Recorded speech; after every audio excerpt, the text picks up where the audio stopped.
Hello there, it's Steve-O here from the Elite FPL podcast, but today of course it's the Elite FPL Call-In, as we've now renamed it. I'm fully aware that up on the screen or the thumbnail it is a radio, but as we all know that was a thumbnail created by Alex Vola, and it's just a temporary thumbnail while we get used to, or we start creating other thumbnails which has the slogan Elite FPL Call-In or word to that effect. But yes, it's been 2 days. It's been 2 days. What do you want to talk about? No, in all seriousness, as we all know, fantasy football is just a daily thing over and over. There are topics to cover almost every single day, and there is a possibility.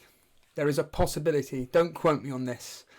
No, we will, Steve-O. We will quote every word you're about to say. But no, I am planning on potentially next week or the week after. I can't remember now. I need to find out from work. But I could be potentially live broadcasting every single day for 7 days straight. But again, don't quote me on that. It's just a plan off the top of my head that I was thinking about. And I just thought, well, I've got a week to myself. And I'm probably going to be bored out my mind. I'll be reading lots and lots of stuff regarding fantasy football. But why read when I can just talk to you guys? So, yeah, what I'll start off with, as ever, as Dan always says, who's in the chat? Well, let's find out who's in chat. And there's quite a couple of people that have just joined in live and everything. But Daily Llama, of course, welcome. Carl Kirsten, welcome to the live stream. Shane McGuinness, Michael Swedlin, Chris Judge. I'll just quickly answer your question. Hey Steve, I'm just wondering if you ever eat, sleep or drink. Eat, of course I eat. Sleep, I sleep aplenty. Drink, I only drink on special occasions. T-Tac, welcome. Clement LaRue, good afternoon everybody. Yeah, I'm fully aware it's quite a good afternoon, Alex A. Brett Mollison, welcome. Good evening. Dereco, probably ran back from gym. Welcome to the stream everybody. Yeah, so basically I've completely lost track of mine. Of course I have. Yes. So, oh yeah, you wanted to know about when I drink. Only on special occasions, which is very, very rare, or if I go to a gig.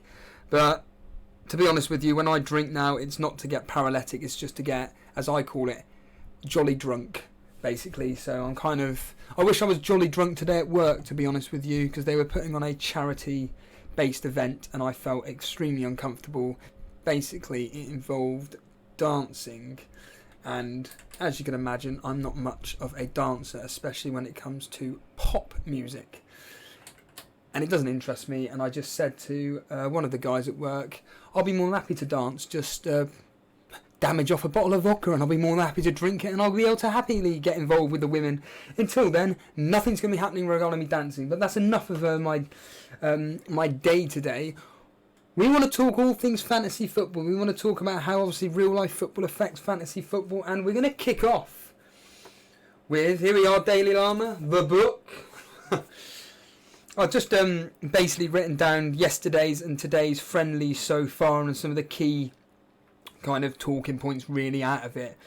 But yeah, so yesterday we had Aston Villa versus Minnesota. They won 3-0. And it was Jack Grealish on the score sheet. Henry Lansbury, who Burnley have always been interested in for the past 3 or 4 years, never able to get him in because we're not willing to spend the amount of money that they're wanting. And yeah, he gets on the score sheet. And someone called Burka Bianson as well. No idea who it is, but all things fantasy football, no one cares.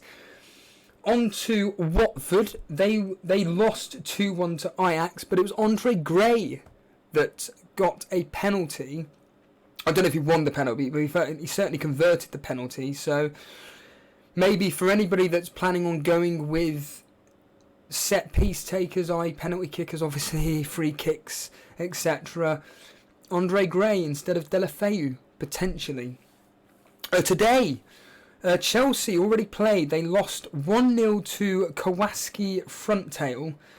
No idea who they are. But that's not the interesting point. The interesting point is the lineup. Now, I did see somebody mention in the district. So, Chelsea's first team that lined up in the first half was Caballera in goal. Well, we all know he's not first choice. Fair enough.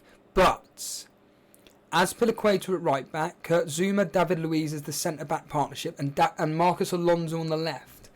Then we have Kovacic, Jorginho, and it's a 4-2-3-1, and you had Kennedy, Mason Mount, Pedro, and Batshuayi up front. Now, the interesting one is Mason Mount. Now, he's not in the game at the moment, but in the last few friendlies, he's been playing the number 10 role.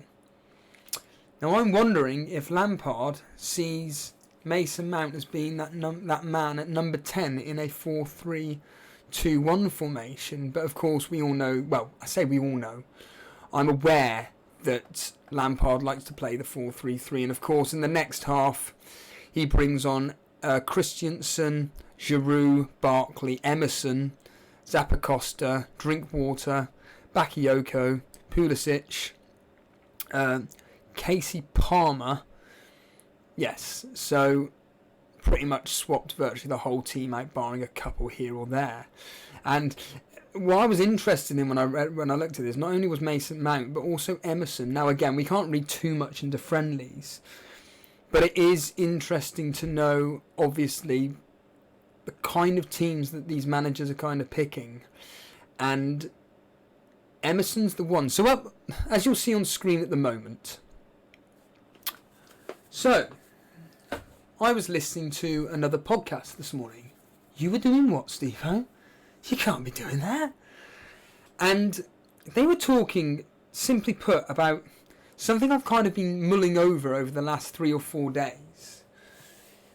And it's this whole thing about going with 4 or 5 defenders. It's like the trend at the moment, isn't it? Going 4 or 5 defenders, and I get it.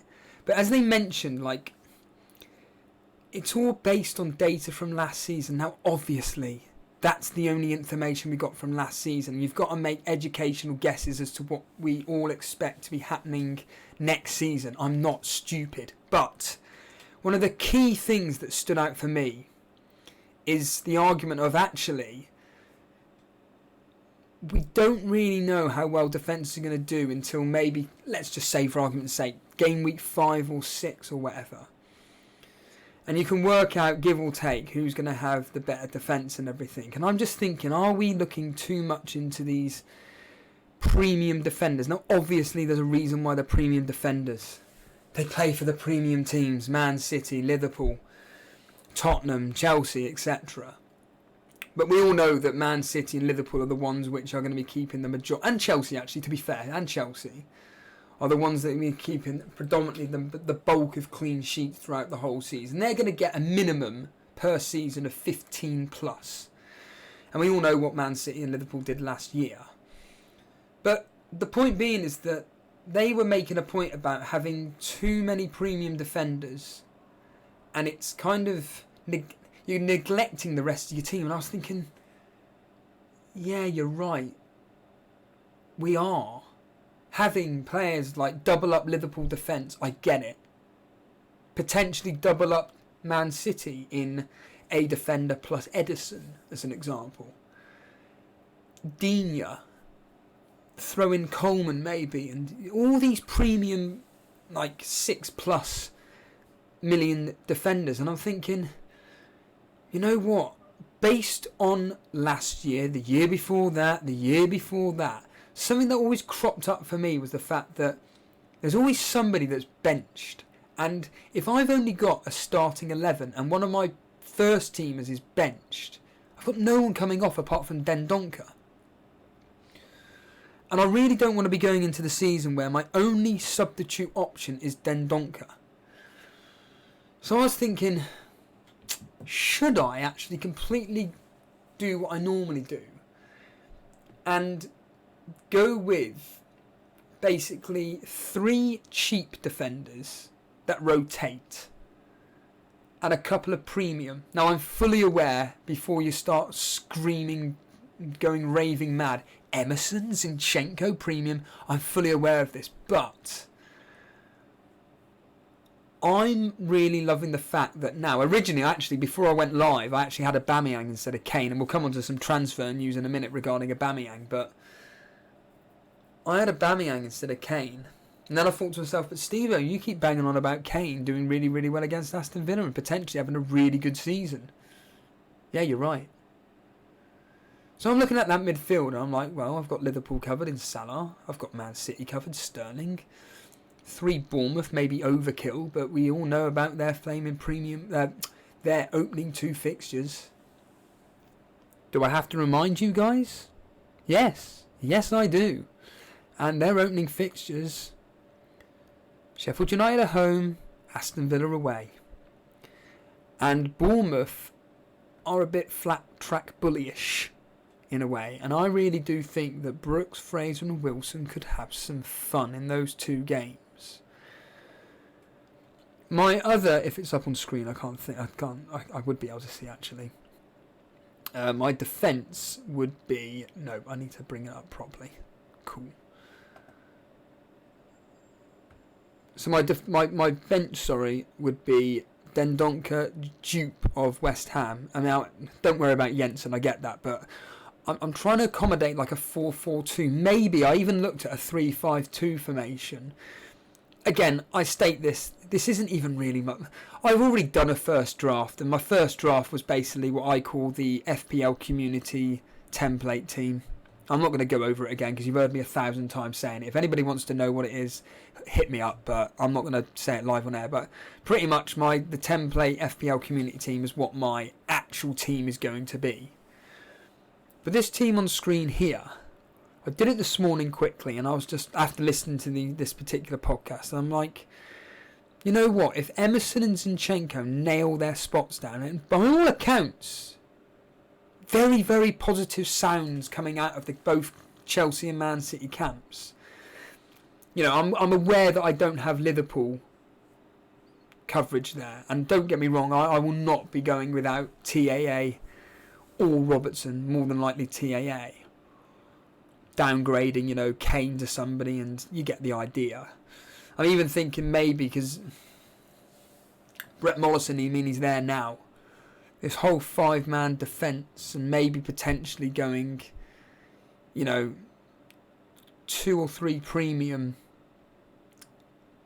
a 4-man midfield like I've already got, and then an up top 1-man striker in a 5-4-1 or something. Or FPL Boona keeps banging on about the 3-5-2, and I'm seriously thinking, you know what, they're on to something. Played it last year, a 3-5-2, did pretty well. Previous seasons I've had to use 3-5-2, done okay. And it kind of makes you a bit more flexible regarding when it comes to substitutes as well, because you don't need to worry about your third substitute, i.e. in this case Janssen, being 4.5, because he's never going to come on. But if I've got 2 definitive players on my bench that are definitely going to bring me on a minimum of 2 points, i.e. Dendoncker or Jupe, then yeah, maybe playing around with, and you never know, maybe at some point this specific stream, this elite FPL radio calling, elite FPL calling, need to get used to saying that. I you never know, I may play around with it, but yeah, going on to what I just mentioned a minute ago regarding transfer news. And by the way, I'll plug it now quickly. If you are on Twitter and you want to tell your friends about the fact that Elite FPL Calling is live now, go ahead, tweet out, tell your friends about, we're talking all things fantasy football. Go get it trending, basically. Elite FPL Radio, as I like to call it. But yeah, contact us through Twitter. If you're in Discord and you want to come on live to the show to discuss things all fantasy football, all you got to do is go into the waiting room and we'll bring you on. There has been some very funny, amusing moments, obviously, when Dan and Jason were live on air. You know, people without their mics turned on, or people that don't even have a mic. It's very amusing to listen to. And I'm going to be completely honest with you. Oh, here we go. Steve-O's being honest. I only want to do rate my teams if you're going to talk to me. I find it... This is me as a listener. This is me as a listener. I find it extremely repetitive if the host of a show is just rating teams out loud, because you're just repeating the same thing over and over again. However, what is different is the fact that you may have the same team as everybody else, but you have different ideas as to why you have these particular players. So it's better to talk than it is for me just to be like, yeah, you've got Salah, you've got Sterling, Fraser, Laporte, Trent Alexander-Arnold. I don't know what more to say to this.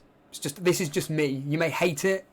If you don't like it, you know what to do. But yeah, I'd just rather get you on the show, speak to you live. That's why it's called Elite FPL Call-In.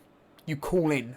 So a Daily Llama, if you want to put the link up in the chat, by all means, you carry on, my friend, or anybody that has the link to the Discord and wants to come live on air, by all means, you have the opportunity to come live on air to talk all things fantasy football. If you want to come live on air and you want me to do a Rate My Team with you, can you please upload your team like now in the Rate My Team section? And that'll make it a lot more easier for me to access, rather than, oh, where's your team? If you keep scrolling, oh, there it is. No, bit that, you get the idea. It's not good, basically, for listening. But anyhow, on to some interesting transfer news that I've picked up on regarding Arsenal, to be honest with you, and United, predominantly Arsenal and United. So Arsenal, it looks like, and I quote, in principle, look like they have signed the St Etienne defender William Saliba. I have no idea who that is. If anybody in chat knows who it is, then hook me up and let me know who that particular player is. Is he any good? But it looks like Arsenal are going to be signing him. Harry Maguire looks close to signing for Man United. Is he now going to be an option for teams in the world of fantasy football? He comes in at 5.5, I believe. Maybe 6. I think it's 5.5. Aaron Wan-Bissaka, of course, already there, 5.5.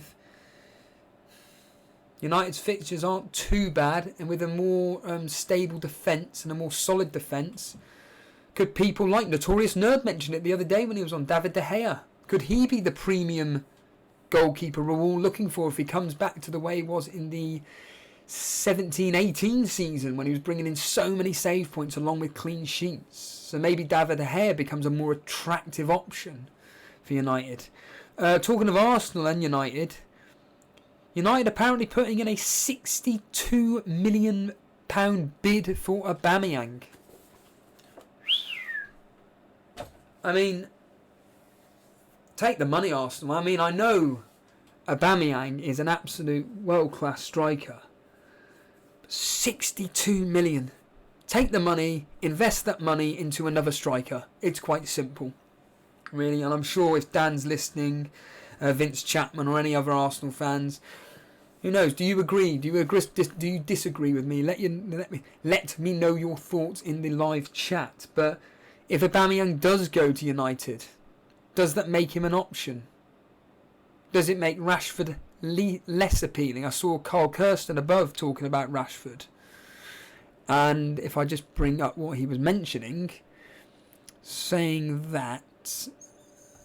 Here we go. No, I won't be able to find it because there's about 500 million people now in chat. It's funny, when you go live, there's nobody there. And then when you are actually live, about 500 million people turn up. But, yeah... I got, this is Carl Kirsten above. I got my team up and ready to change it again. It's got harder now. Rashford and Pogba are real options at the price. Could be bargains. Thinking of starting with both. What are your thoughts in chat on Carl's thoughts there on Rashford and Pogba being options? I agree with you. I mean, I heard that Pogba played really, really well versus Leeds. In fact, I think it was Jason that said it on the live stream, the call-in the other day, that Pogba played really, really well and looked really up for it. Maybe he's put his tail between his legs and he's just put his head down and just thinking, let's just give this United stint another go. Even though he performed really well last year, at certain points. But predominantly, he was United's top striker, top assister, I believe. So yeah, I think, and he's on penalties, of course. Is he an appealing option as well? Rashford, with the news of Aubameyang, or even Lukaku leaving, and Antonio Conte coming out and saying that he wants to get Lukaku. Has that now made Rashford a more appealing option? Now he's going to be number one striker. Who knows? I mean, these are all questions for us to think about. We've only got 2 weeks or so regarding this transfer thing before the season kicks off. Because remember, the the transfer window finishes just before the actual game kicks off, as we call it. The game week 1 kicks off. Just seen FPL Boona is watching the hotel room. Hello FPL Boona, welcome to the stream. If you want to get involved in the chat. If you want to come on Discord, you're more than welcome to. If you want to pass time, if you just want to sit and relax and just enjoy a Elite FPL calling, you carry on, my friend. But you know what I'm going to do? Let's get through the chat. Let's start talking all things fantasy football. Like I said, I'll plug it again. If you want to have a Rate My Team and you're in the Discord group, I want you to come live on air and speak to me. Okay, I want you to speak to me, your thought process as to why you've picked particular players, why you're going with particular formations, etc, etc. So there's a lot of activity in chat. Like I said, we're live on air now. Tell your friends about it, tweet about us, let people know that we're live, and we'll get cracking on with it. So, just scrolling down a bit here. So, yeah. Davey P, welcome. Block FPL, welcome to the stream, mate. Does that have a good one? Oh, FPL Boon is just saying it's a passive edit, but but yeah, just acknowledge that then. Shane McGinnis making the point, streaming 7 days next week. What am I going to tell my boss? Tell him you're sick. Or if you can, just listen live with your headphones in or whatever. But oh, that's a point. I had a question. So Davey P asked about thoughts on Abraham at 6.5. Has he come in the game, has he? I didn't even realise Abraham had been entered yet. He's or is this a guesstimate, as they say? I wasn't aware that Abraham was... I even looked, funny enough, at Chelsea about an hour ago regarding Mason Mount, wondering how much he is. No, he's not even been added to the game. So I'm assuming that's just a guesstimate that you've made. But Tammy Abraham, what we are certain of, let's be brutally honest here, and I'm sure Dereco can correct me, is that... Dereco is a Chelsea fan, by the way. What we are certain about is the fact that we pretty much could probably predict the Chelsea defence. Give or take. It's going to be David Luiz, Azpilicueta, possibly Emerson or Alonso, give or take. And then it's a case of who will partner David Luiz. Will it be Rudiger? Well, the answer is no, because he's injured. So will it be Christensen? Will Lampard actually put Azpilicueta, as he's already been trialled at the centre-back the other day? Could he be the centre-back option and partnering David Luiz, and Emerson goes to left-back? Either way, it looks like we pretty much know, give or take, what the defence is. Zappacosta's another one. Given some minutes over this pre-season, he's one to watch. 4.5. Could you imagine a 4.5 playing Chelsea defender? That would be absurd. The midfield speaks for itself, but it's just the strike force at the moment. I would say it's a notorious nerd's favourite FPL asset at the moment seems to be Giroud, and I think that Giroud is what I think should be the number one striker for Chelsea personally. I mean, we're all aware that Lampard likes the fast-paced movement of players like Abraham, Batshuayi, but if they don't fit into the system or whatever, I think Giroud in a 4-2-3-1, it suits him perfectly, doesn't it? With Pedro, Willian, Pulisic. I can't pronounce it like Jason now. This is ridiculous. How can I not pronounce his name? Pulisic. Crying out loud. Ludicrous. Pulisic.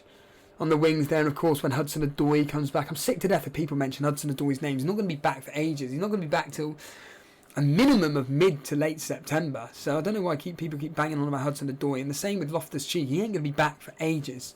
So these names I wouldn't be worrying about. But someone to look out for is certainly Mason Mount. But Abraham, I wouldn't even worry about either. But at 6.5, if he came in at 6.5 and we were told...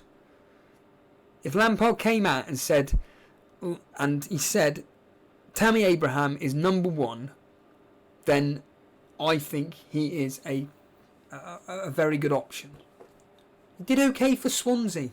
He just didn't get the service, and it was Swansea in their relegation season. So everybody having to go at Abraham as if like he played, well, he didn't play rubbish, but everybody having to go at him like, oh, I can't prove it in the Premier League. He played for Swansea in a relegation season, and he barely played for Swansea. I think he got something like 5 goals eventually, or 6 goals maybe in total, but he started off the season with them and played quite a lot of minutes, and then towards the end, as it looked like Swansea were going to get relegated and stuff, I think, at a random guess, out of 38 game weeks, he probably made about, someone will probably correct me, but I would guess about, he probably started about 20, between 20 and 25, and then made the rest as substitute appearances. But talking of strikers and new strikers to the Premier League, of course, West Ham signed Haller the other day, and of course his price came in at 7.5. The FPL community went mental. Oh, he's going at 7.5. Good God. He plays for West Ham. How dare they price him more expensive than Arnautovic, who came in at 7 million. Yes, but his credentials. Last season in a team which ended 7th in Bundesliga. 15 goals, 9 assists. I think across the whole season he got something like, 20 goals and 11 assists in all in like 40 odd games or whatever. His previous history lives up, I don't know specifically, but for me, I think that is a phenomenal return. And I think personally West Ham have picked up a bargain. I mean, we'll just quickly bring up West Ham's fixtures. We all know it. They're all easy, apart from the opening fixture, where, of course, they always lose to Man City 4-0, although the other day they lost 4-1. And I was thinking, of course, this is how pre-season affects us. Ooh. Raheem Sterling, captain, game week 1. Maybe.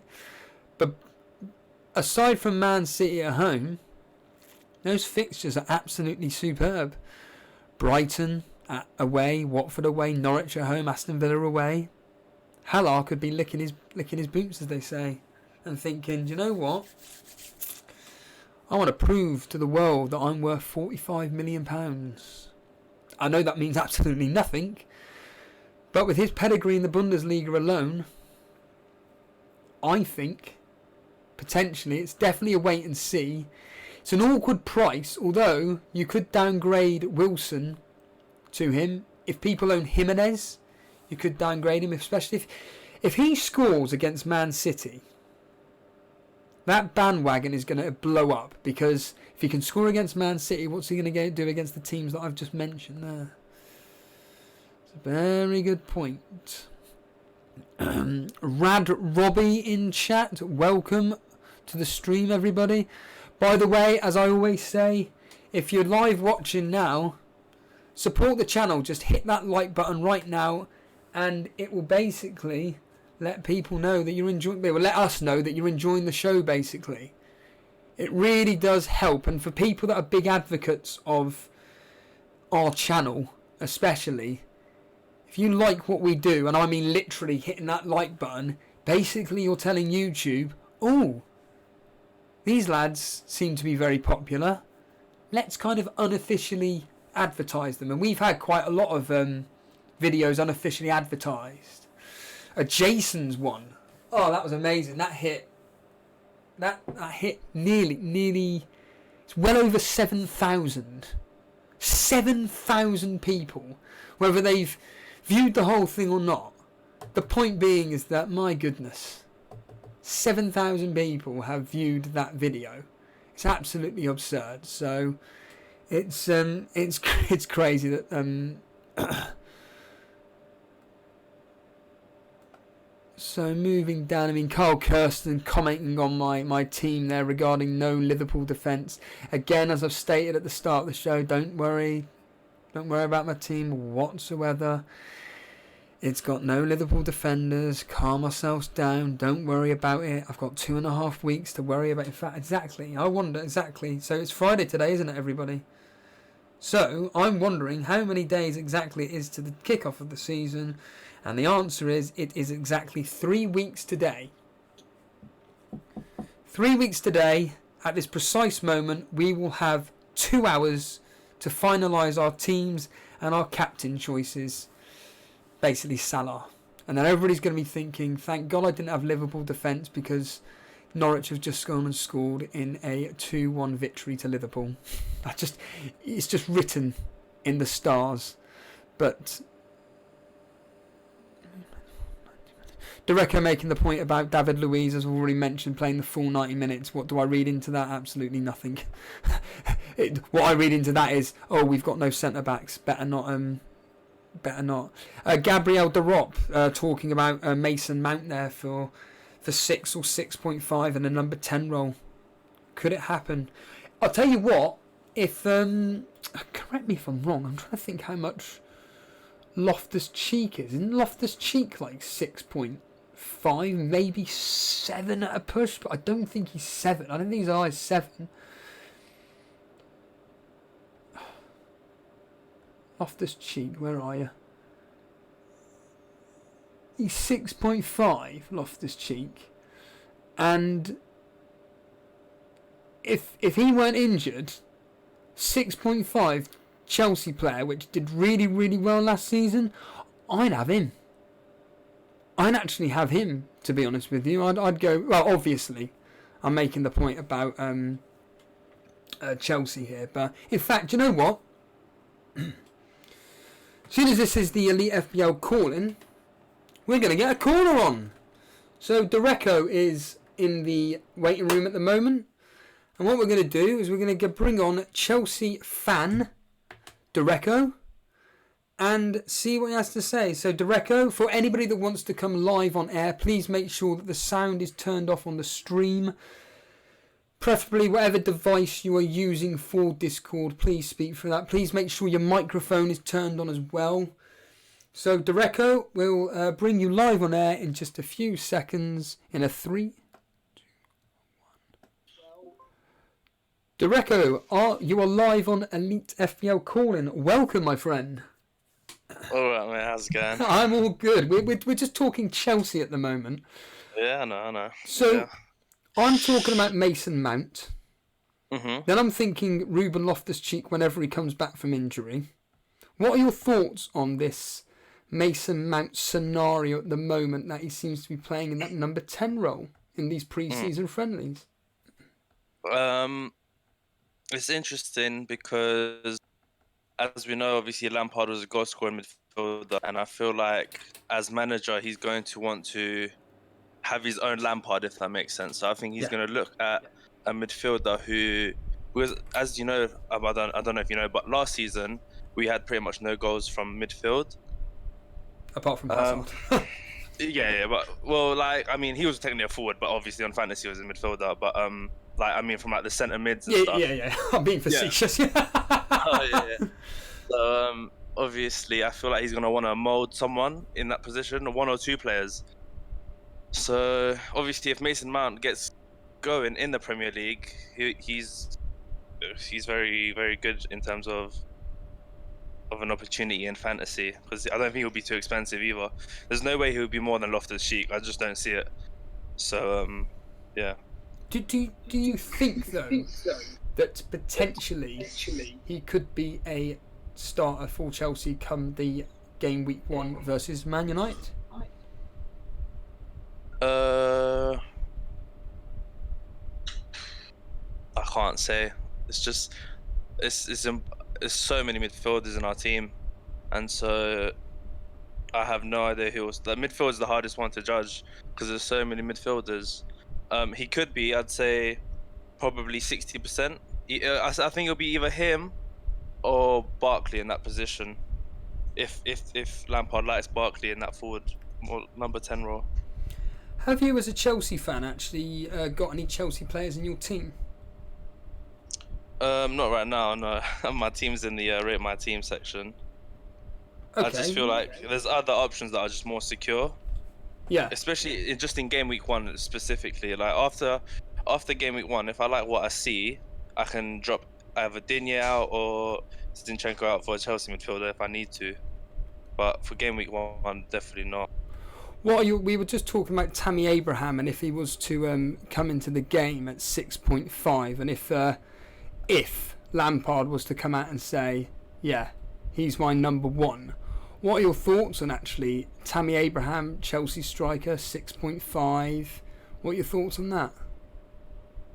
It's a wait and see type of situation. You can't get him in and just gamble on it unless you're a gambler. But if he kicks on and he gets if he gets good delivery, he can be wonderful. But also, I feel like Lampard's going to rotate the striker position quite a bit. I don't think he's going to have one set striker, especially right at the start of the season. I think he's going to want to test the waters and see who works with and what system works for him. Because I don't feel like in pre-season he's going to find the team that he's going to use for the rest of the season, especially with players like Hudson-Odoi coming back, Loftus-Cheek coming back in like September, October.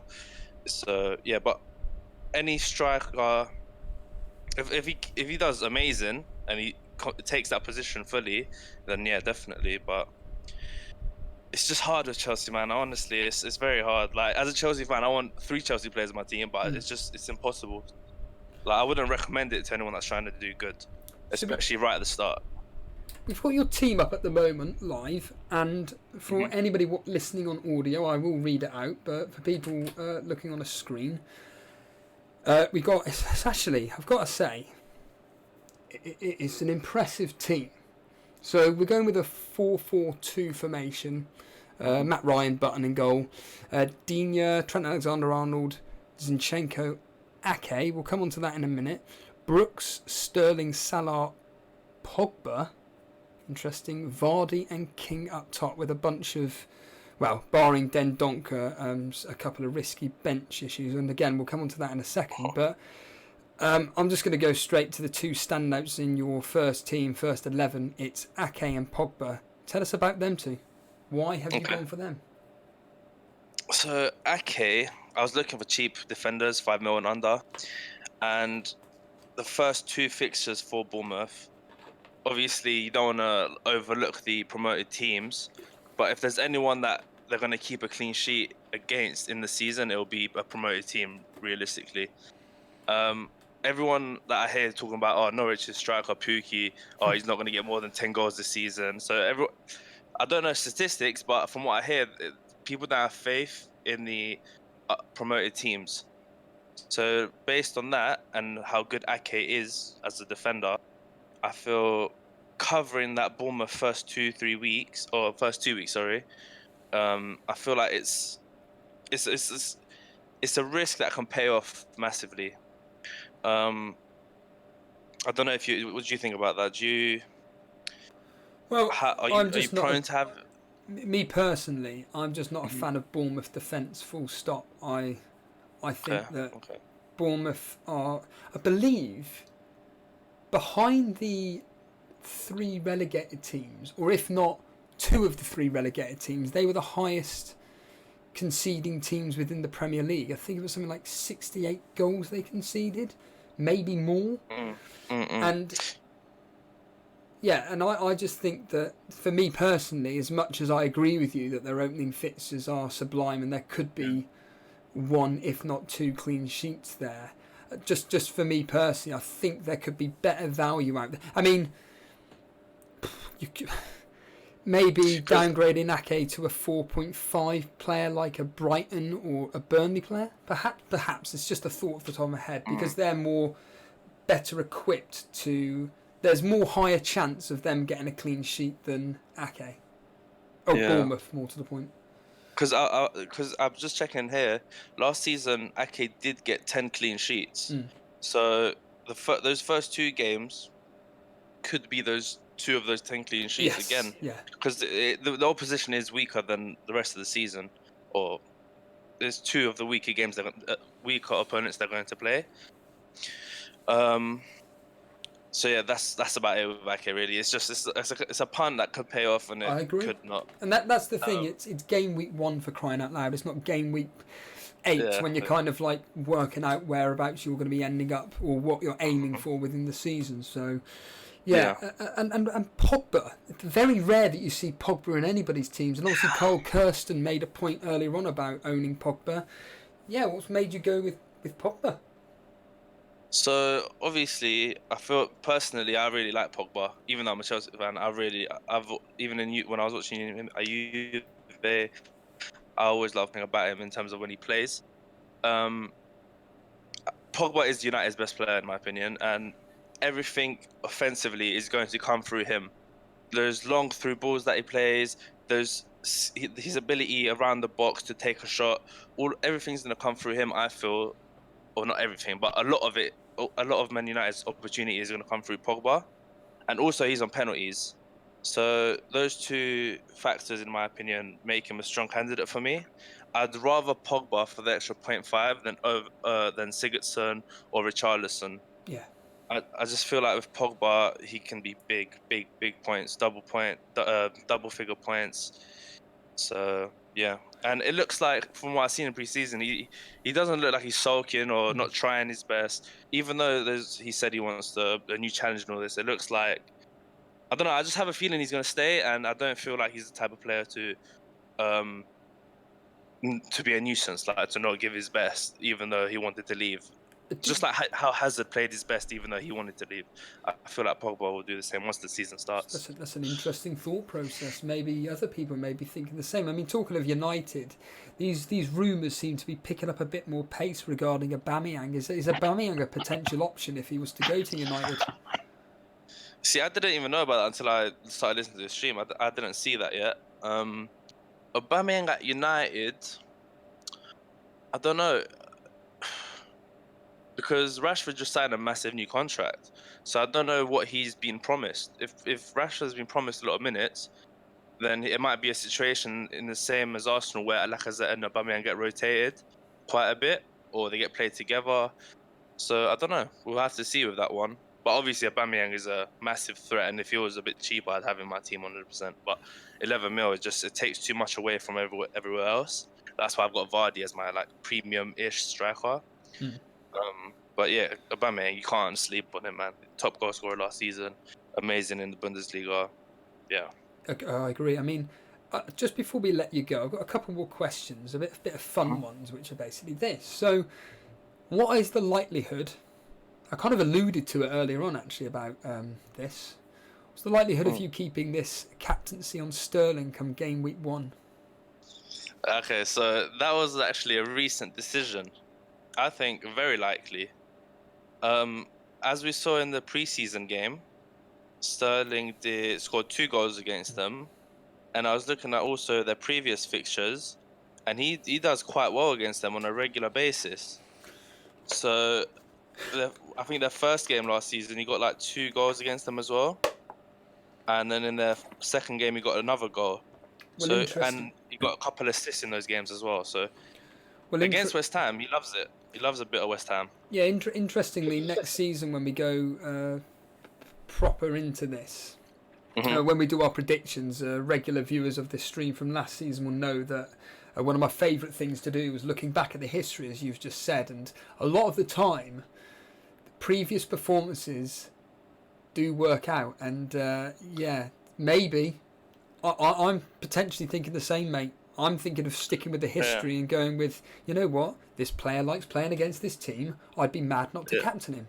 So, and it did. I stupidly didn't go with my own advice last year, and there were a lot of times when, I mean, Sterling's actually, funny enough, a prime example. There was an old stream where I literally told our audience, you'd be mad not to captain Sterling against Bournemouth. Did I captain him? No, why would I? I went with the safe option in Aguero, because I'm one of those people that always goes safety. But if I just stuck to my guns, I would have got Sterling's. I think he got certainly a double-digit score. So I think I'm glad you kind of brought up the history of that. It's good. And I'm seeing everyone with Salah. So if obviously it can bite me in my backside, or it will pay off massively as a differential.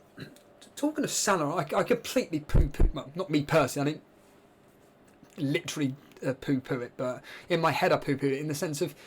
Someone mentioned about Salah not starting seasons off that well. I mean, are you potentially worried about this? Did you say not starting them well? Not starting very well, the start of seasons. Well, that's my worry with Kane as well, obviously. I don't know. Now that Mane probably won't start the first game or two. Yeah, agreed. He'll be the man that will be relying on, so I can see him doing well. And also, if they get a penalty as well and stuff like that, he'll be taking the penalties. I don't see Salah having a slow season again or a rough patch that early this season, especially that he can't rely on Mane to do the job. And do you know anything about Firmino? Because I don't know, I haven't seen anything about him really. Will he In start the regards to season? what specifically? Like if he'll start the first game of the season. I don't know if he's coming back. The basic understanding is that last season, Klopp came out and said that for anybody that played in the World Cup or if anybody's playing any form of competition, that he will give them 3 weeks off. And obviously, Firmino, the Copa America was last week or something. So maybe, potentially, that Firmino could miss game week 1. But, because like I said, but that was in effect until game week 1. That's 4 weeks ago. Yeah. So he may miss game week 1, but I don't think he's going to be an option fantasy football wise, in my opinion. Not game week 1, but he is on my watch list though throughout the rest of the season. Didn't have a great.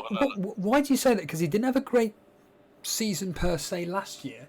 Not last year, but before that he did. He was getting over 170 points, I think, for a couple of seasons. Just because, in my opinion, just because you have one not as good season doesn't mean the other seasons. And then the next game he gets another goal. I'll go to the halfway. But if he plays a forward role, like a poacher, a bit of another. Yeah, and that's just the ones that I've taken. Interesting statement, which I picked up on. You may have noticed me writing it down, saying that Firmino could be top goal scorer next season, potentially. If your thoughts on that, everybody. And talking of which. Not top scorer wise, but FPL Boona, if you're still watching this, your ears may pick up now. I did hear from a reliable source that Tottenham I'm probably stating something that everybody knows about, to be honest with you, but potentially that Aurier and Rose could potentially be leaving this summer. So, does that make Ben Davies and Walker-Peters a more appealing option? What are your thoughts, everybody, on that? It's all. Walker-Peters, I believe, is 5.5 million, maybe 5.5. Obviously, last season he was a 4.5, and if you ever had him against Bournemouth, did so well. Yeah, he's 5 million. Walker-Peters, potentially. Could be the new right back for Tottenham, who knows? Sanchez, another potential one that could be used. Like I said, Davis, they're all 5.5. I keep saying this. Are we overlooking Tottenham? Are we overlooking Chelsea assets because of Liverpool, etc.? So, because obviously Trippier's now gone, like I said already. Rose, Aurier, it looks like they're going to be shipped out. So, yeah, I've seen a couple more people in chat. I'll just quickly go through, quite a while back actually, if so to speak. But Brett Mollison, Steve-O, you have 6 million to spend on your last on-field player. Who do you choose, Digne or Calvert-Lewin? Digne. Could I be saying that from a biased point of view because he trolled me last year? Possibly. But I think that Digne, has got more potential of getting you more points or doing better for you than... In fact, I'm not going to put my neck on the line and say Digne will score more goals than Calvert-Lewin. That would be mad. But, I certainly think from a points perspective, Digne has a higher ceiling with the fact that, stating the obvious, the fact that the clean sheets, the fact that he's on set pieces, I certainly go with that there. Carl Kirsten, Brooks or Van Dijk is not a choice. It's not a choice really. The same with Arnold Robertson and the other 7 million defender. Oh, I see. So Carl Kirsten there is wondering basically if you should go with, my basic understanding of that is, should you go with Trent Alexander-Arnold Robertson and bring in Brooks, or have Van Dijk and go with a £7 million midfielder? That's my basic understanding of that question or point. I apologise if I butchered it. For anybody that's playing Steve-O, Bingo. There's one of my favourites at the moment, butchered. But yeah, I think that going with Van Dijk and Brooks is actually a really, really good option. You know, Brooks showed what he could do. Is certainly worth it. Tim Shannon, welcome to the stream. Hello there. Delph listed as a defender for Everton. Is he worth a punt? The simple answer is yes. But how much is he? I will find out right this second, because I don't actually know how much Delph is in the game. I'm going to guess at 6. It's 5.5. Ooh, I would like to think he's a guaranteed starter. Again, the key word being think. But reality is that I don't have a clue if he'll be put as a midfielder or not. You would think that he would play alongside Gay, however you want to pronounce it. And basically be that linkage between defence and midfield. And maybe, as I was trying to make this point, the difficulty thing about doing live, as you can probably imagine, is trying to articulate your words and your sentences correctly. You know what you want to say, but it just doesn't quite come out as you're saying it live. But yeah, I'm wondering if maybe with Delph coming into Everton, will that allow Sigurdsson and Richarlison more freedom, not having to worry about defensive duties potentially? Maybe that will be more appealing to Sigurdsson and Richarlison potential owners. Who knows? I agree with. I'm not even going to bother pronouncing your name because it's just a bunch of numbers and letters. But it starts with DR1. Azpilicueta, 6 million. He's been scoring 158 plus points over the last 3 seasons. It's hard to find a striker for. I couldn't agree more. I'm a big advocate of Azpilicueta. I know Dereko's a big fan of him, and I think that actually Dereko's a good choice. Azpilicueta is an excellent choice to go with, and again, I keep banging on about it. Something Dereko brought up regarding history, and I'm somebody as well that I hate not going with my gut, because a lot of the time not going with my gut always backfires on me, and it's a line used a lot, but it's one of those where I'd rather go in my gut and actually have a kind of legitimate argument as to why I did it, and if it fails, I've got that argument there to kind of back me up as to why I did it. You know, it all happened last season. I'm not going to go keep banging on about it, but the rivalry between me and Jason, you know, it came down to quite literally me constantly going with my differential gut feeling, almost deliberately trying to counter what Jason's doing. And I was really chasing the points, and it kind of was backfiring. There was logic to what I was doing. The simple examples being, you know, me advocating a Liverpool double up in Trent Alexander-Arnold and Robertson.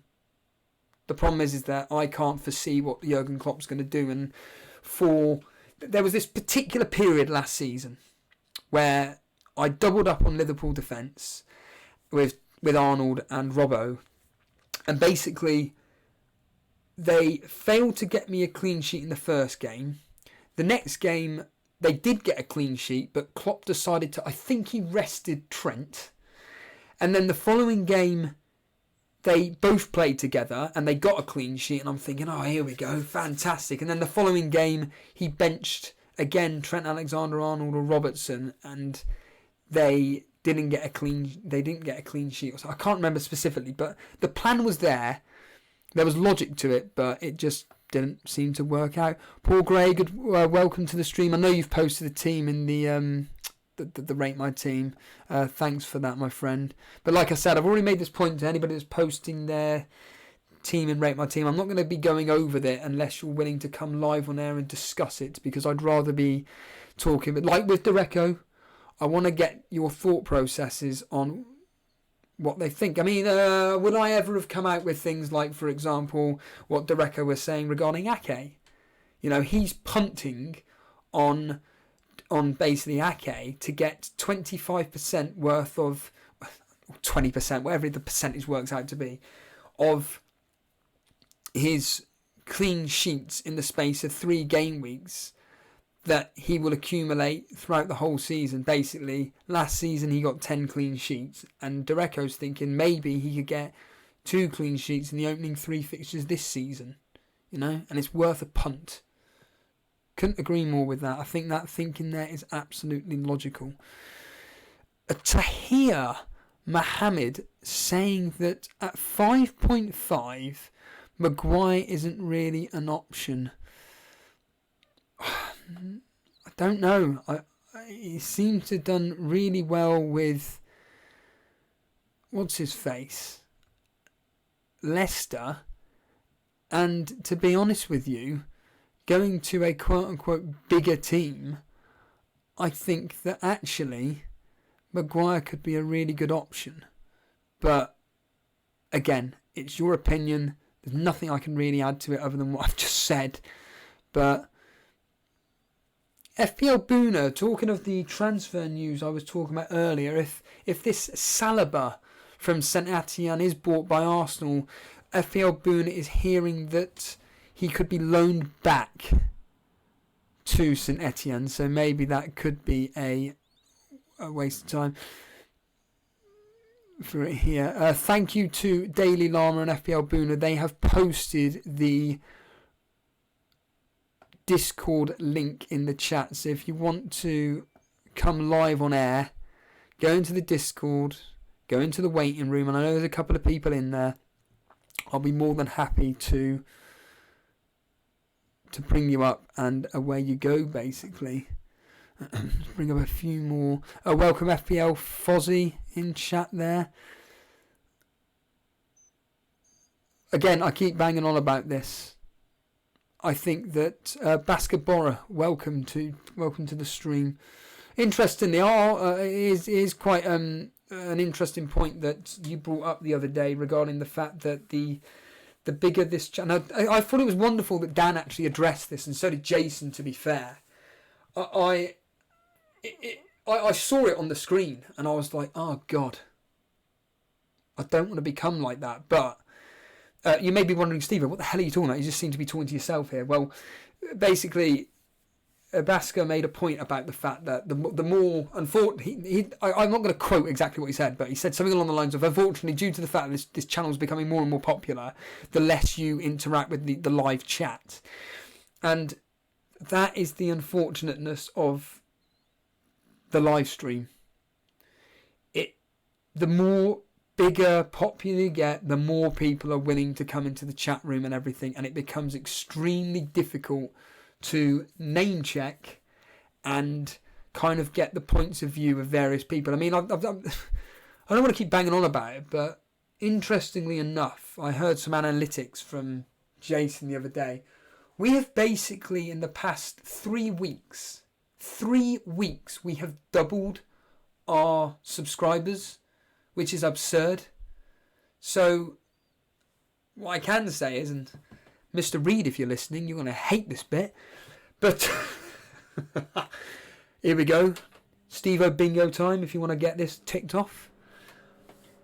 I can only thank you guys for showing your support to this channel. Jason made a very interesting point, which was simply put that once the 3 of us get together, which will be soon, we will be able to have one person basically monitoring the chat, Jason, me and Dan talking.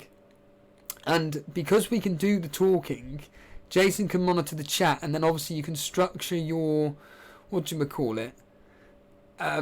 conversation around various topics, and then you're able to go with Jason and basically just say, what are people saying in chat? And because he's been keeping tabs on what's going on, basically everything's all hunky-dory. But I tell you what, this is what it's all about. Live callers and Boa Rice from Dortmund specifically.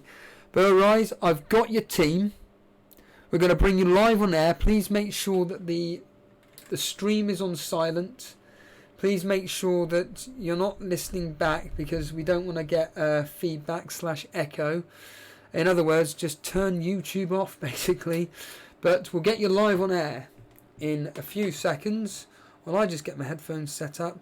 So, Reese, we will bring you live on air in a 3, a 2, a 1. Here we go. Reese, good afternoon. Yes, Welcome hello. to the... Yep, good afternoon, Boa. How are you, mate? I'm good. Excellent, excellent. So what I'm going to do is I'm going to bring up your team on screen. It looks very similar to how we had it the other day when you came live on air, but have you made any changes to the team that you talked about the other day? I mean, straight away I'm thinking Townsend, but yeah, to take your team away, Boa Rice, what changes have you made? Yeah, so last time I had Origi and I didn't have Salah. So I put Salah in. That's the big change. So yeah, and Townsend is just a pick for the moment. He's 6 million, and at 6 million I don't really see a better player. Just another gamble on James at United. But I don't know. I think Townsend is the best option. Maybe not. I don't know. So for people listening on audio, we got Matt Ryan in goal, Van Dijk, Walker, Digne, another Ake. I'll get your thoughts on Ake in a minute. And Ake, Maddison, Salah, Sterling, Townsend, Aubameyang, and King up front with basically non-playing bench again. So yeah, straight away we had Dereco talking about Ake. What are your thoughts on having Ake in your team? Yeah, I have him just for the first 2 games. They are playing Sheffield and Aston Villa. And it's true that they had the 3rd worst defense in terms of goals conceded, but they did keep some clean sheets. So I'm hoping that the first 2 games might be clean sheet. And then I will get rid of Aubameyang after 2 games and Ake, and double up on Liverpool defense and get Vardy in. Wow, so you've actually this is I think this is good. I think people should listen to you now and think to yourself and actually think this is interesting, because I think we all fall into this trap of setting up a team as if we're going to be playing for the whole season with this specific team, but no, we've got transfers and you're actually planning ahead and thinking by game week 2 Aubameyang and Ake gone and bringing in a better defender, well, a Liverpool defender and Vardy. I think that's a really good idea. Yeah, especially since the first 2 games for Leicester are Wolves and Chelsea, so maybe not that easy. And Aubameyang's 3rd and 4th game is Liverpool and Tottenham, so he might not score in these games, but Newcastle and Burnley are certainly games where Aubameyang can score. So I'm hoping for a big 2 weeks from them, and then Vardy and Trent can take off. Are you not... I mean, it's all transfer talk at the moment. It means absolutely nothing. But what if Aubameyang actually does go to United? Is that your plan completely out the window then?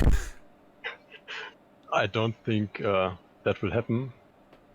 I just can't see them pay that much for him. Like, he's Arsenal's best player. I know he doesn't play always, but Emery has to change his mind and put Aubameyang in first. And I just don't see him changing the teams, because while other teams might need a striker like Aubameyang, they just can't afford him in the current market. He's just too expensive for Arsenal. I mean, I'm loving the fact that you haven't gone down the Perez or Tielemans route regarding Leicester. Why Maddison? Is it just because he's just key to everything? Yeah, I think he can be a key figure for Leicester. He can have a great start. Perez is new to the team. I don't know if he will go with Vardy so good. So maybe Maddison, because they already have the connection with Maddison and Vardy. I would say that they will have the better start off. Maybe later I will go for Perez, because I think at the 6.5 mids they are really good, but below 6.5 it's just nothing. So now, obviously, you've just admitted. Well, I say admitted as if you've done something really bad. But so you brought in Salah. I mean, I'm asking a stupid question now. I'm fully aware of this. I'm fully aware that the other day I asked you a stupid question about why having a Aubameyang. But Salah, you've now put him in your team. The stupid question is why? Well, because he's the top scorer of FPL the last 2 seasons. So I just think I can't go without him. I mean, I'm laughing. I mean, it's a very funny comment back because it's the truth. I'm fully aware of this. But you didn't have him originally. What's made you change your mind? Is it just the fact that you feel a bit silly for not actually basically having what you've just said, the best scoring midfielder in the game over the last 2 seasons? Yeah, that I just the first draft I made, I put 3 other Liverpool players in. So and I took him out for Origi because I was thinking that Origi might start the season because of Firmino. He will only come back 1 week ahead of game week 1, so maybe Origi starts ahead of Firmino, especially with Mane now coming late as well. But now I just think that Salah is the man to go with for the whole season. The only man I'm not so sure with going is Sterling, because I just think that Man City, they have so many top scoring players that it might be worth to just go De Bruyne or Bernardo Silva and save some millions on them. I mean, regarding De Bruyne, are you not... I keep saying this because it's just the truth. Are you not worried that De Bruyne is somebody that you just cannot sell? You've just got to own for the whole season, whereas Sterling is somebody that you can kind of, within reason, work out that when he's going to have a good game or not. Whereas De Bruyne, it's like, well, I never know when he's going to have a good game. Are you not worried about that particular issue? Yeah, about De Bruyne, there's a big question mark for me. Like his fitness, he was injured multiple times last season. Yes. So I'm not so sure about him. I think I would rather look at Bernardo Silva at first when I go for another midfielder from City. For the moment, I'm sticking with Sterling, but I think that might change in the weeks until the start of the season. I mean, I've got to be honest with you. I mean, when I do these particular streams and whenever I watch back Dan and Jason's and various other ones, they give me a lot of ideas. And I'm looking at your team, and I really do like your strategy. I think it's an absolute fantastic one of having Aubameyang and Ake for basically a 2-week punt, so to speak. Not that I would call Aubameyang a punt, but you know what I mean. And then downgrading them and then upgrading to defender and striker in Vardy and TAA or Robertson, whatever. And what I want to ask you is, how much of an influence is this? Because I know you're also a regular in the Discord group. How many times are you changing various players because of the Discord group, and is it helping or hindering you? I think it's helping. So I don't change my team that often. I just go to the transfers and check if I can get some money in and maybe get another player in that I might like. But I don't really change it. So I was just looking at the last days, maybe selling Aubameyang and getting a front 3 with Vardy and Haller. But now that Haller is at 7.5, it might be a bit much. Well, that's an interesting point you've just raised. So you've actually considered this, Haller. Now, obviously, I've just realised. Obviously, you are from Germany. And everything. Can you tell the audience live now, listening, your thoughts on Haller, and is he actually a potential option for the future, if not from the get-go? Or do you sorry, just to interject, or do you think that the price tag of 7.5 is just too much for a West Ham striker? Yeah, I think it's for West Ham striker it might be a bit too much, but Haller does have a strong physicality. He's fast, he can score. So I think if he gets a good start, if he gets good into the season, he might be a very good option. And I think with his physicality especially, he can adapt to the Premier League very quickly, but at 7.5 game week 1, it's a no for me, especially because West Ham are playing City, so if I do an early wildcard, maybe I will get him in, but with this game week 1 against City and 7.5 million, it's just too much for me. but over the season I think he will be a viable option.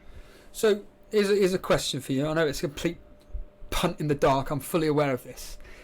If you were to take a random guess or a guess at how many goals and assists Haller could get this season, what are we looking at? Are we looking at what could he replicate what he did at Frankfurt with, you know, a double-digit goal scoring return and 9 assists, so 15 goals, 9 assists, or do you think it'd be a lot less, just about the same, maybe even more? What are your thoughts? What are you predicting?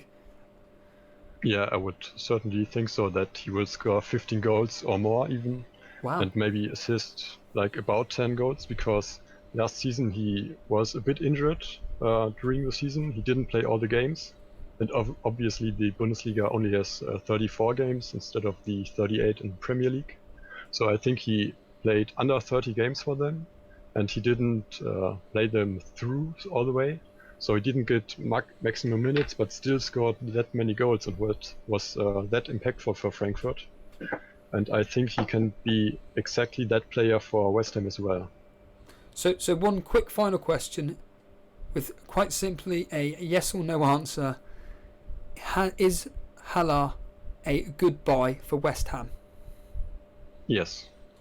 There we have it. Bo Rice, I cannot thank you enough for coming on the air. Thank you. Thanks for having me. Bye-bye. Thank you. Cheers. See you later, mate. Bo Rice there, saying that Haller is an excellent option. He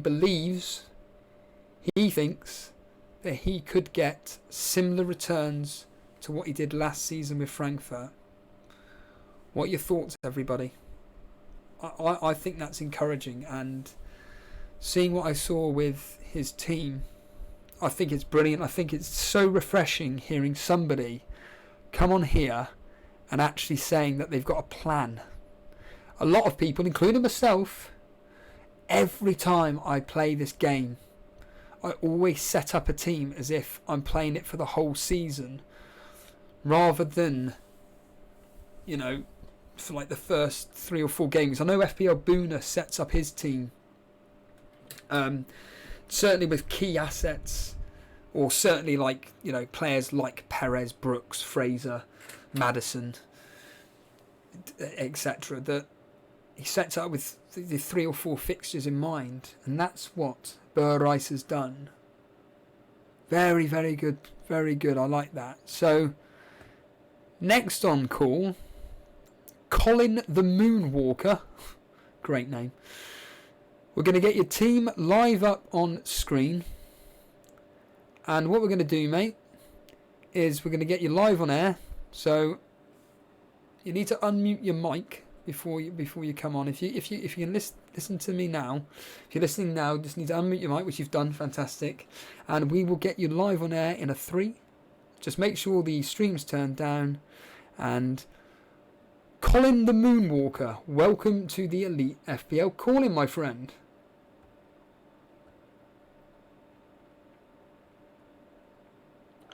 Hello, Colin? Yep, I can hear you. Hello? Hello, Colin. Well, you are live on air. You need to turn the stream down, my friend. No, hello? Hello, yep, you are live on the Elite FPL call-in. Welcome. We have your team up on... Hey everyone. So we got your team up on screen at the moment. We're going with a Ryan in goal. This is your first 11. Ryan, Alexander-Arnold, Walker, and wow, we were just talking about him. Walker, Peters, Sterling, Zaha, Richarlison, Salah, Fraser, Deeney, and Josh King, and a nice little punt in there of Christiansen. So. Just of interest, whereabouts are you? Not in the world, but are you near like an industrial machine or something? It's very. I'm actually in South America, Guyana, South America. Wow. Yeah. That's insane. How? The only English-speaking country in South America. Good God! And what brings you? I know I've seen your name quite regular. What brought you to the Elite FPL podcast? Well, new season, you're just looking for more and less FPL and FPL tips, So I came across the stream. I saw it was a young channel, I should say. I decided to subscribe. So yeah, that's basically it. The FPL content. And obviously, you're in the Discord. Are you're enjoying that? If I pardon me. You're obviously in the Discord. You're clearly enjoying it. What are your thoughts on it? What are my thoughts? I'm not hearing it properly. The thoughts on the Discord. It's a nice community, I guess. It's like a close knit community. Yes. And is this Discord community, the Elite FPL Discord community, are they helping you with your thought processes and with your team selection? Well, I like to call myself a professional, so I don't really need that much help pertaining to selecting my team. So, Just kidding. so straight away, everybody's eyes and ears would have perked up at the name Walker Peters. So obviously I mentioned him earlier on about potentially claiming that right back spot. So take it away. Is that what you're thinking? Yeah, because also Rose is reportedly most likely to leave Tottenham this season at left back. Trippier is already gone at right back, and Foyt just finished the Copa America with Argentina, so he's probably gonna miss the first few games. So that only leaves Walker Peters at right back for me. So it truly is an educational punt, basically. But do you think that Walker Peters could nail down a first team spot? Throughout the whole season, I don't think so. But is the beginning fixtures I really like. I think one fight is most likely a centre back, and especially if Alderweireld leaves, one fight is going to be that extra centre back. So it's basically Walker Peters getting his breakout season. It could potentially be that.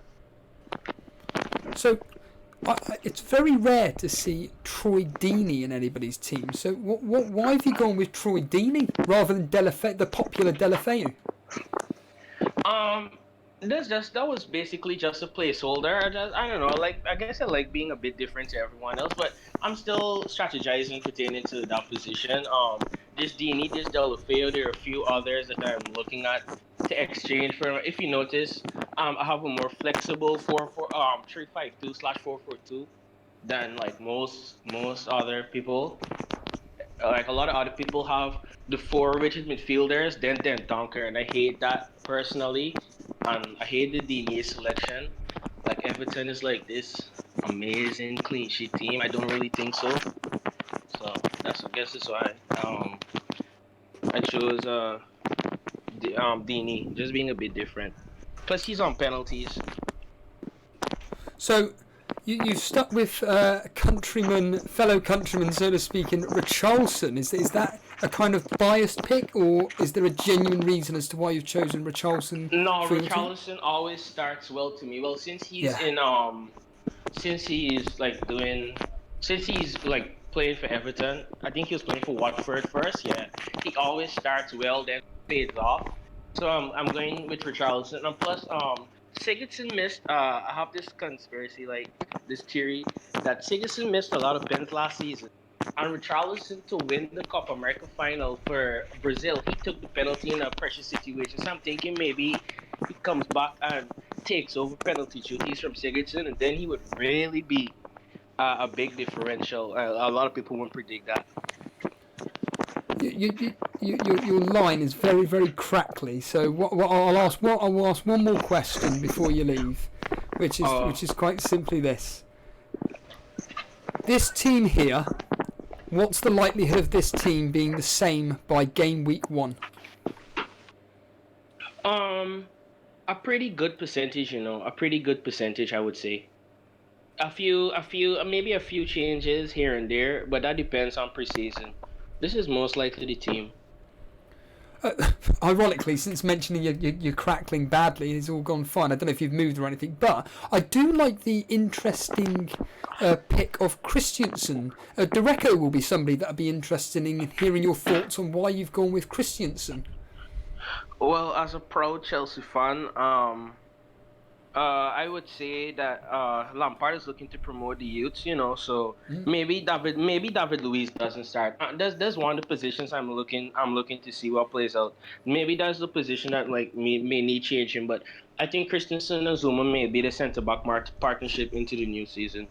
Could potentially be that. Oh, really? So you don't think that, as Dereco mentioned regarding David Luiz playing the full 90 minutes today, I mean, we can all look into it, whatever, but you think that Christensen and Zuma could be the preferred first-choice centre-backs for Chelsea? Yeah, there's a chance. There's a chance that they could be the starting. Rudiger is injured and Aspi is mostly the right back. The only time he played centre back was when Christensen wasn't at the first game, so Aspi had to fill in at centre back basically.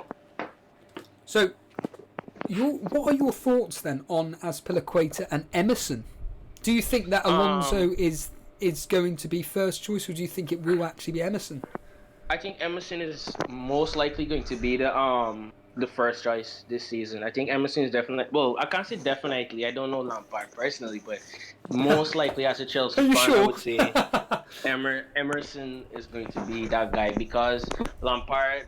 If you look at Derby last season, he likes fast fullbacks that bomb forward and basically play like wingers. They provide the width, and Alonso is just not that guy. Alonso is a guy in a back three that would get into attacking positions, and Hazard would drift out wide, and he would be. If you look at his heat map, he would be in the position where the centre forward should be sometimes. He scores weird goals, but I don't think Lampard particularly enjoys that. And if you notice last season, even Sarri dropped Alonso. Emerson played the Europa League finals. Emerson played the Capital One Cup final. Well, Carabao Cup now. Like Emerson is getting all the big games, so I definitely believe Emerson is going to be the starting left back. Well, most likely. And final question, do you agree or just have the same opinion that Mason Mount, who started a few of the pre-seasons that you've done, do you think that Lampard's trying to mould him into that number 10 role as the first teamer and be that Frank Lampard, so to speak, of Chelsea?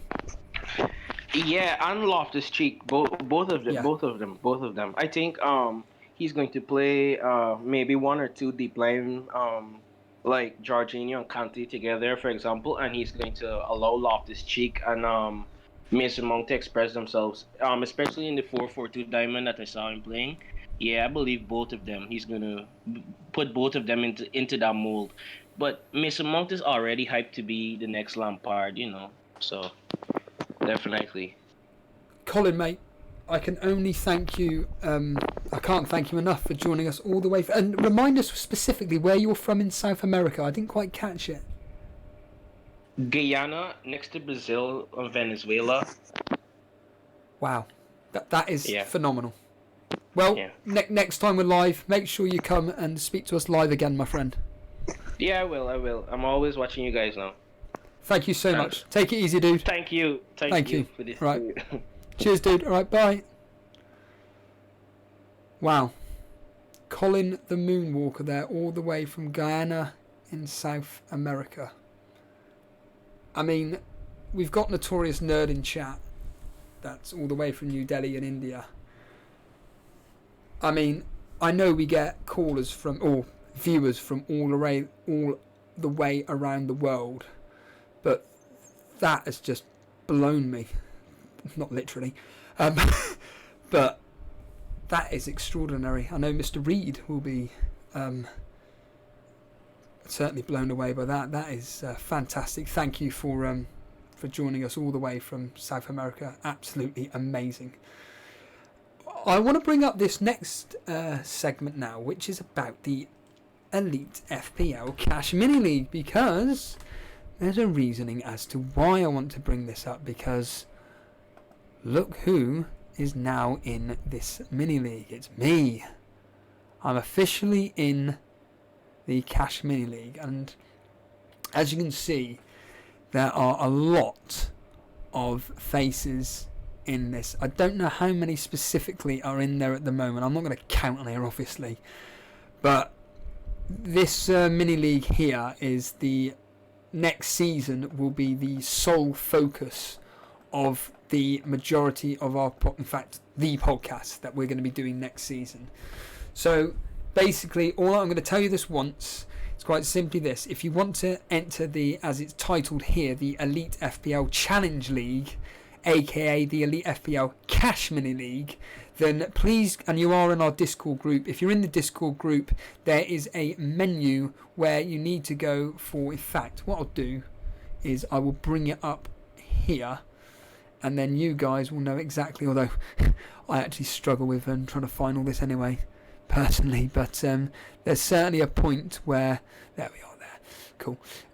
What I'll do is I'll bring it up for anybody, so anybody watching, please please watch where I'm scrolling to, but basically on the left hand side of your screen here is simply, stating the obvious, but Cash League Setup, sign up, and all you got to do is click on there and you'll see a form just here that Jason's put up, and it has all the information there. So if you go there, if you want to join the Elite FPL Cash Mini League, which is up screen right now, go to there in the Discord group. If anybody's struggling where to find it or anything, anybody there in the live chat right now that finally wants to get involved in that, please, and they're finding it a bit of a struggle to find it or anything, and it's somebody in the community will be more than happy to help you find specifically where that all is. But yeah, I'm fully aware I haven't been in the chat yet, and I'm going to deliberately skip all the way down to the bottom because I'm fully aware that's the most relevant. Number one, for everybody that's watching this right now, if you hit that thumbs up to say that you're enjoying the stream, it does genuinely help. It tells basically the big boys of YouTube that this is good and people are enjoying watching you. So what we're going to do is we're going to promote your stuff. But in all seriousness, no, to show your support and everything, just hit that like button and it will just show your appreciation for this particular stream going on right now, as they say. But FPL Lad saying that he's in London at the moment. It'd be interesting to know where in London you actually are. If you just let me know where in London, I wonder if I'm anywhere near you. But yeah, I just can't get my head around the Colin the Moon Maker coming all the way from South America. Just ridiculous. We'll get to Notorious Nerd in a minute. That's in that's in chat at the moment. And what we'll do is, as ever, we will bring up his team. Tottenham Court Road. What are you doing down there? Oh, you're in your office, of course. Tottenham Court Road, my local high street, as I like to call it. Basically, for anybody that doesn't know, Tottenham Court Road basically is where whether you want to call it the end or the beginning of Oxford Street is. So that's basically where Oxford Street in London, that is where it's all grown. Vince Chapman, welcome to the stream. Saying that I finally got paid. Yes, basically a friend of mine wanted to join this Cash Mini League that we're doing, and he didn't want to be left out of the streams. And by the way, lads, he's there for the taking. Although he did admit that he may. So this is my very close friend, Mr. Reed, and in fact, I'm going to embarrass him. I'm deliberately going to embarrass him, although I don't think I'll be able to get it up, if I'm honest with you. But basically, if you remember the other day when Jason and Dan did their live stream, I put up a picture of myself and Mr. Reed. I'm never going to find it, it's too far away. But I put up a picture of myself and Mr. Reed basically in the general chat thing, and we were basically listening live briefly while we were outside a pub in Camden. That's a story for another day, basically. So yes, I've completely lost track what I was doing for a second. So Notorious Nerd, that's right, Notorious Nerd is in the live chat at the moment, and what we're going to do is I'm going to hopefully, I know he recently put his team in the other day. Yeah, so for anybody watching this live, if you want to come live on air, all you've got to do is There it is there. Post your team in the Rate My Team. Go into the waiting room. And simply put, we will get you live on air to discuss your team that you're currently on when it comes to your first, second, 20th, 50th, or in, oh my god, have I forgot, Stein's case, or in Stein's case, a regular contributor to not only the live streams or the live Elite FPL call-ins, but also the Discord discussion group, his 150th draft. But yes, what we're going to do is we are going to bring on Notorious Nerd, and simply put, we will find out what to do. So, Notorious Nerd, get ready. You're going to be coming live on air in a 3, a 2, a 1. Let's go, Notorious. So, Notorious Nerd, welcome to the stream. How are you? Hello, Notorious. I know you're unmuted because I can see there's no mic there. Oh, hello. Hello. Nice Just to know. about to take you off then. Hello, Notorious. How are you? I'm doing good. Good. What about you? Yeah, I just can't believe I've been talking for an hour and 30 minutes. I think time has just absolutely flown by, my friend. I hope you enjoying the stream at the moment, mate.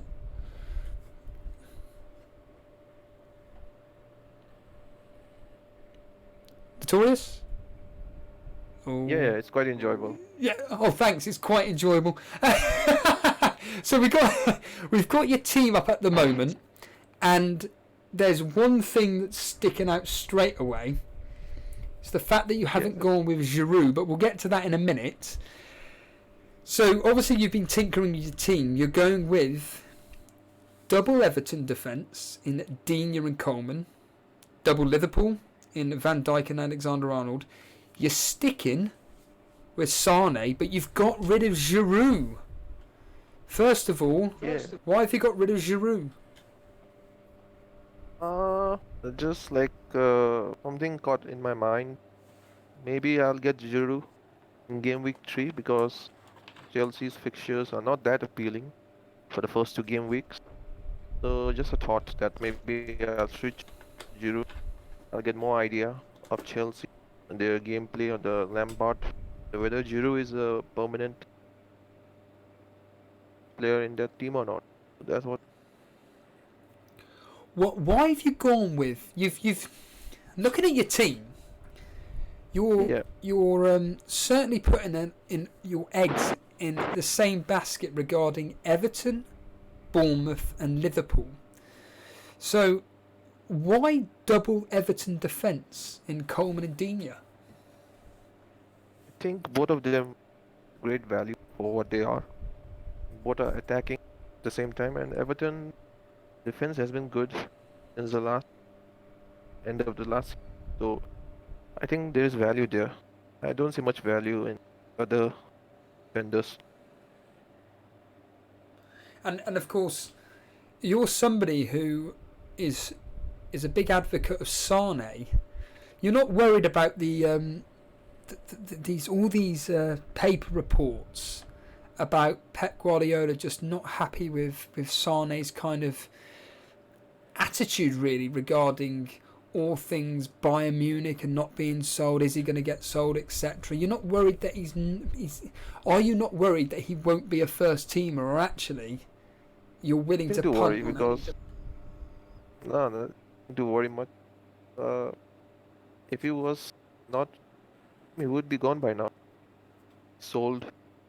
So I think Pep definitely has a plan for Sane. I think there's definitely a good chance that he can start this. And you believe that Sane will be first choice no matter what? He has to be a first choice. A couple of seasons ago, like he was the young player of the year, like he was City's best attacking players. He has pedigree. He's not a young player anymore. It's time for him to step up and Pep to give him more response. If you find out that basically Sane is, at worst case scenario, worst case sold, Sold. At worst case scenario, sold. Best case scenario, he stays, but he isn't in the team per se. I mean, they're both bad scenarios, but would you then have to tinker around with your team to be bringing in Sterling? Not necessary. And bring in De Bruyne, or maybe the Pogba. Those are the two options in my mind. So, I know you've said this before regarding Salah being your captain for the first 4, 5, maybe 6 game weeks. You're sticking with that plan of the fact that you are going to be having Salah as captain for that majority of games, that Sterling can take a back seat, and you personally don't worry about the points returns that Sterling could potentially bring in. No, I'm not worried. Salah will be my captain, unless extraordinary drop in form or injury to him Brilliant. for the whole of August. So I'm asking this to all our callers. I'll ask you the same question. This 4-4-2 team setup right now, how likely is it going to be like that come game week 1? It's very likely. Let's say 90% That high? would be a 4-4. That high. Wow. Because forward line with the stable form. So it's a bit risky to go away from.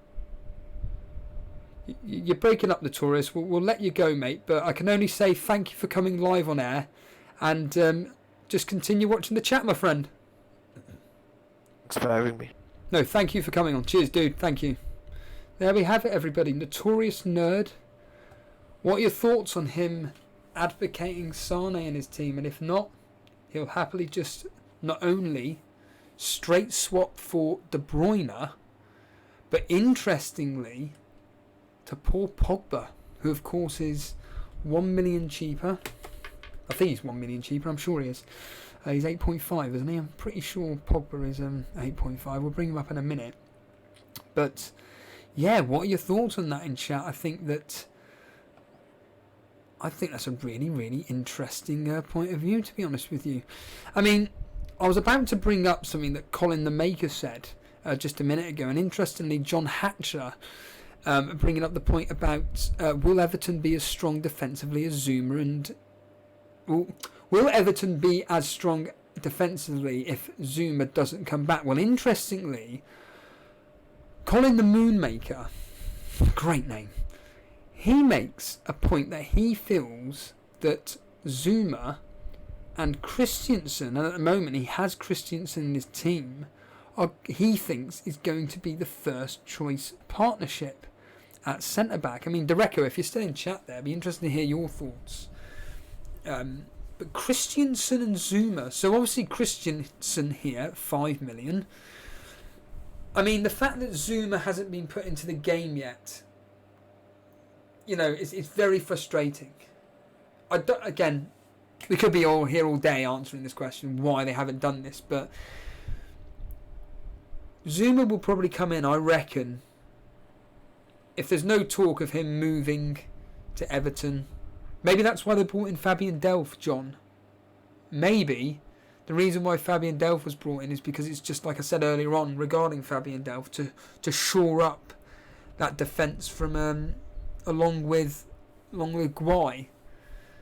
Something to do with I mean, the fact that Everton have got Mina, is it Mina, and obviously Michael Keane in there. Yeah, so Mina and Michael Keane potentially as your 2 guaranteed and centre back. So maybe they do actually need a new centre back player in there. Who knows? But the fact they spent all that money on Fabian Delph. I mean, another priority for Everton, in my opinion, is a striker. Calvert-Lewin, I don't think, for Everton's ambitions. Maybe some people out there going, Everton? Ambition? You're having a laugh. No. They've got ambition to be pushing for that easily top 6. Now, we all know who the top 6 are more than likely going to be, but reading an article today about Leicester. Remember, Leicester did win the Premier League 3-4 seasons ago. People have forgotten that already. And even I, when I read the article, I was like, oh yeah. How did that even happen? And well, we're not going to go into how that happened, but I wish teams just took that approach sometimes, like Everton, ironically Leicester this year. You know, go for it. Arsenal, Man United are there for the taking, I think. I mean, Tottenham, Liverpool, Man City, Chelsea, they are your dominant four in the Premier League that are always give or take within reason, depending on priorities in the season regarding cup runs, etc., that may have a potential negative influence on what they're doing in the league and what they prioritise. But potentially, those four for me are like your core. They're always going to get give or take top four. And then sadly, you've got Man United. I say sadly, I couldn't care less, to be honest with you, whether they ended up 10th, 11th, 12th, or even relegated. But Arsenal and I'm sure that will get a cheap laugh out of FPL Boona. But Arsenal and United, okay, they've just fallen away from those four. And it's like Boa Rice said regarding Aubameyang to United. He doesn't think it's going to happen. Just chucking money at players, Man United. They don't seem to have a plan on who they want to bring in. It's just, he seems to do all right last season. Let's just bring him in. You know, it's funny enough. It's a bit like relatable to fantasy football, isn't it? He did well last week. Let's just bring him in. And you're always chasing points. Talking of Man United, actually, there was some talk from one of my favourite websites, Football 365. That they were mentioning potential replacements for Lukaku if he does actually go, which looks more and more likely by the day. Who could replace him? Well, there's one man here who I'm about to bring up that could be the false number 9. And you all know who I'm talking about, it's Sanchez. And we all know how well he performed at Arsenal through that central role in the, as I've got it up here, the 2016-17 season. 24 goals and 11 assists. It's the same as Salah. The second they put him through the centre, he's a much better player. Or gets more goals anyway. And could Sanchez be the answer to United's prayers when it comes to getting a quality centre forward? And could they get that player that did so well for Arsenal through that centre forward line? Who knows? But it's certainly somebody to potentially worth considering, depending on if Solskjaer comes out and says, nope, we're not buying anybody, and Rashford and Sanchez will be my two main front runners up top. That will shake up some things, won't it? I think it will, personally. Now, going on my team here, for anybody that's looking at this thinking, oh my god, like Carl said earlier on about no Liverpool or anything. Like I said, I've kind of gone with the thought process of I feel like I'm falling into that trap of having too many premium defenders. And as Colin the Moonmaker said and Dereco said, Emerson looks like he's nailed on in Chelsea. Well, Chelsea, top 4 team. Player, Emerson, 5.5. You know, Zinchenko. I think these two are actually in the same boat, actually, Emerson and Zinchenko. We're pretty certain they're both guaranteed to start, but there's still that uncertainty. So I'm thinking, do I really want to go with two players that I'm not really confident in starting with? But I just feel that having two Liverpool defenders is just affecting my team too much. And actually, I like the look of a 4-4-2, and if I just bring it up in formation format, I actually really like the 4-4-2 that I've got set up at the moment, like that. I know they're all cheap defenders and everything, but it's just the rotation with it, and I just feel really, really happy with that midfield. But looking at Boa Rice's team earlier, he's got me thinking. Actually, he's got me thinking logically. And again, these streams that we do really do give me ideas about what to do. And when it comes towards, game week 1 in exactly 3 weeks' time, I'm going to be thinking, right, sit down, go through your main thought processes, and I say this all the time, go with my gut. And my original gut feeling was to always have Laporte, Robertson and Trent Alexander-Arnold. That was my original gut feeling. So, yeah, I mean, Andrew Tavy talking, mentioning the point that going without Liverpool defence is suicide, is it? Is it suicide? I think suicide would be going without Salah, in my opinion. Steve-O, I think there'll be some rotation between Emerson and Alonso. It looks like Lamps likes Emerson, but both suits Pulisic on the wing. Well, based on the comment that was from Shane McGuinness, based on the comments on what Dereco and Colin the Moonraker has said, it looks like Emerson should be or could be the number one. Lotma FPL saying that I think Trent Alexander-Arnold and Robertson is essential. Yeah, I've just said it. I've just made this point that they are pretty much the two which I want to be going with. I mean, Brett Mollison just laughing, saying I'll go back to what I originally thought. Yeah, you're completely right. I will do. But that's what's good. Jason, FPL Booner, makes these points all the time that basically it's, look, whatever you initially probably started to think about having in your team is what you should be having. Aman Dillon, welcome to the stream. Nice one, my friend, for joining in live. Would you have Richarlison, Daniel James, Tielemans or Fraser? Alright, so basically will I have Richarlison and James or Tielemans and Fraser? Just for the simple fact that Daniel James isn't proven in the Premier League, I think that Tielemans and Fraser. But could Daniel James be the new Maddison? You know, we all saw how well Maddison did for... forget who he played for in the Championship. Someone please remind me who he played for in the Championship. But he did really well in the team that he played for in the Championship. And it was one of those where it's like, well, even if you got half the returns of what you got in the Championship, I'd be really happy with as an FPL asset. At, I think, how much was Maddison last year? 5 point. I thought I could bring it up here, can't I? Realise something. But yeah, I do look. It's like Bo Rice said about Haller, and you know, Haller playing for West Ham, 7.5. If he was to get 7, maybe 8 goals next season and got 4 or 5 assists, would that be bad from an FPL perspective? I mean, where is Maddison? Not even in the top 10 of midfielders, no? Fair enough, I thought he'd be quite high up there. Clearly not. I just want to see how much Maddison was at the start. I'm sure it was 6 million. Any cheaper I'd be shocked at, but...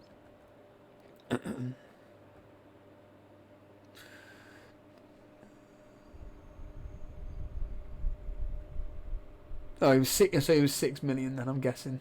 Last year he's got to have been, because he went up to 6.6. Yeah, and for his returns last season of 7 goals and 7 assists is pretty damn good. And did anybody answer that question about where he came from the Championship? Norwich, thank you. Ray R. Thank you. Yes, Norwich. He did really, really well for Norwich. And obviously, what do you call it? Because you always know when a player in the Championship is Premier League quality.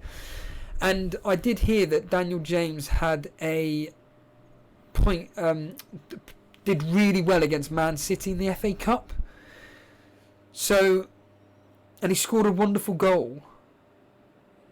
So I'm just thinking, maybe is this Daniel James actually Premier League quality within the Championship, and potentially could prove his worth within the Man United team. I mean, I know Solskjaer's been bigging him up, and I know he's putting all his hard work into training. Is Daniel James an option? I just think to go with the safety of Tielemans and Fraser, you know what they did last year. I think is personally the best option. But here's Daniel James here. You know, again, is he worth a punt at 6 million? I don't know. I think there are better options for 6.5. For example, David Brooks as a very, very simple example. So we've got another caller on the line at the moment, and it's Mayet. So what we'll do, Mayet, is make sure that your stream is turned down, and we will get you live on air in the next 3 seconds. I'm going to bring your team up on screen. I've got it here now. So Mayet, we're going to get you live on air, and Mayet, you're live on the Elite FPL call-in. How are you, my friend? Hello, can you hear me? I can hear you, yes. How are you doing? I'm okay. Good. So we got your team. We're going to get your team up on screen at the moment. But yes, I've noticed that you do put up a lot of Rate My Teams and various other things in the Discord group. How are you finding this Discord group when it comes to decision making? It's been good, but undecisive. So I'm not sure. I'm detecting possibly a German accent. I'm probably completely way out. But where are you calling us from? South Africa. Wow, a fellow Davy FPL countryman. Wow, all the way. Where specifically in South Africa are you calling us from? Johannesburg. Wow, amazing. Fantastic. Thank you for joining us. That's awesome. So we've got your team up on screen at the moment. I'm trying to. If it's small for me, it's gonna be small for everybody else. But it doesn't matter. I can still see it enough. So Begovic and is it Nick Pope? Yeah, Nick Pope in goal, and then Van Dijk, Laporte, Robertson, and Azpilicueta. And it's a 4-3-3. So Sigurdsson, De Bruyne, Brooks. Oh, this is nice. Here we go. Something different. Lacazette, King, and Kane. The biggest question straight away is, why Lacazette? I have a feeling for the first 2 game weeks, Newcastle don't seem to look good anymore with Steve Bruce. So taking a punt on Lacazette doesn't work out. Easy change to Vardy. And how come you're going with a 4-3-3? I think in defense, money is in defense this year. I mean, I don't think there's any. If you look at Robertson's price, it's 7, and Van Dijk it's 6.5. I don't think there's a midfielder at 6.5 or 7 that can outscore them. Oh wow! So I like the fact that you're going with Kane captaincy straight away. I mean, I'll ask this question instantly, which is, what is the likelihood of this team staying the same for game week 1, and do you think you'll have Kane in it? Definitely Kane, definitely with the signing of Ndombele. I think it's a definite gain. So many people are overlooking Spurs this season. Not for me. What were your thoughts on I've forgotten that. Colin the Maker, he had Walker Peters in his team, talking of Spurs. What are your thoughts on Walker Peters as an option? It's a good one that Trippier has gone to Atletico Madrid, but I still think Aurier first team. So you think Aurier, you're not worried that he may be sold? There's talk of him potentially being sold. If he does get sold, I mean, Walker Peters I think is at 5. It's a bargain. Yes, I agree. And I'm assuming then, with your confidence coming through, that you're expecting big things from Kane now this Ndombele has been signed. Yeah, I think Kane this season at 11 million was too good to pass out. And I just think that Salah hasn't had a break in 2 seasons. Don't really think that for the first few game weeks, I plan to wildcard early. So I plan to go without Salah for the first 4 game weeks, and I'll see how it goes from there. And Sterling with the Pep rotation, for me, it's a big risk. I mean, we know that they still got Mahrez, Bernardo Silva can play in the right wing position. They still got Leroy Sané. So for me, De Bruyne, and there's talk of him getting captaincy, for me, that's too good of a price at 9.5. So people are screaming, saying, no Salah, no Sterling. Like I said, I'm planning to wildcard early, so high risk, high reward. So is this team being set up for a certain amount of game weeks? And if so, how many game weeks in advance My have you set? plan is to around game week 5, game week 6 to wildcard. Because then I think maybe Salah can hit his form. But I think when I saw him against South Africa in the African Cup of Nations, he looked tired. He didn't seem to be on form. I mean, the right back for South Africa, Talante, you couldn't get past him. I didn't think he passed him once. Talante had him in his back pocket the whole game. Salah looked tired to me, so I don't want to take that risk. Despite the fact that he's going to have give or take now, a 2 and a bit week break, probably 3 weeks in total, you're not worried about that, and you just think that. I mean, I am worried for Salah, but like I said, after game week 4, I'm planning to wildcard, so we'll have to see what happens. But I just don't think that. I mean, I do have a lot of Liverpool coverage in the 2, and I think to go 2 at the back with Liverpool is a must. I mean, at 6.5, if you can tell me a midfielder at 6.5 that can beat Robertson, and at 7, I mean, they can beat Robertson, and at 6.5 they can beat Van Dijk. Yes, I have Brooks, but I don't think Brooks can beat Van Dijk. Do you think, though, I mean, I'm not here saying that you're wrong, I actually do agree, but are we, as a FPL community or an elite FPL community, do you think that we're all basing that all on the previous season rather than just thinking, do you know what, it's a brand new season, let's just wait and see? You know, this is actually the first time I've been playing this game now for 3 seasons. This is the first year that I'm taking it seriously. I mean, last season, I wouldn't, at the start of the season, I would have never thought of going 4 at the back or probably 5 at the back. Normally I like 3 because I don't like to sit during a game, just wait for clean sheet. But this season, to me, value seems to be in defense. So you say that you've just started taking this game seriously, specifically this season.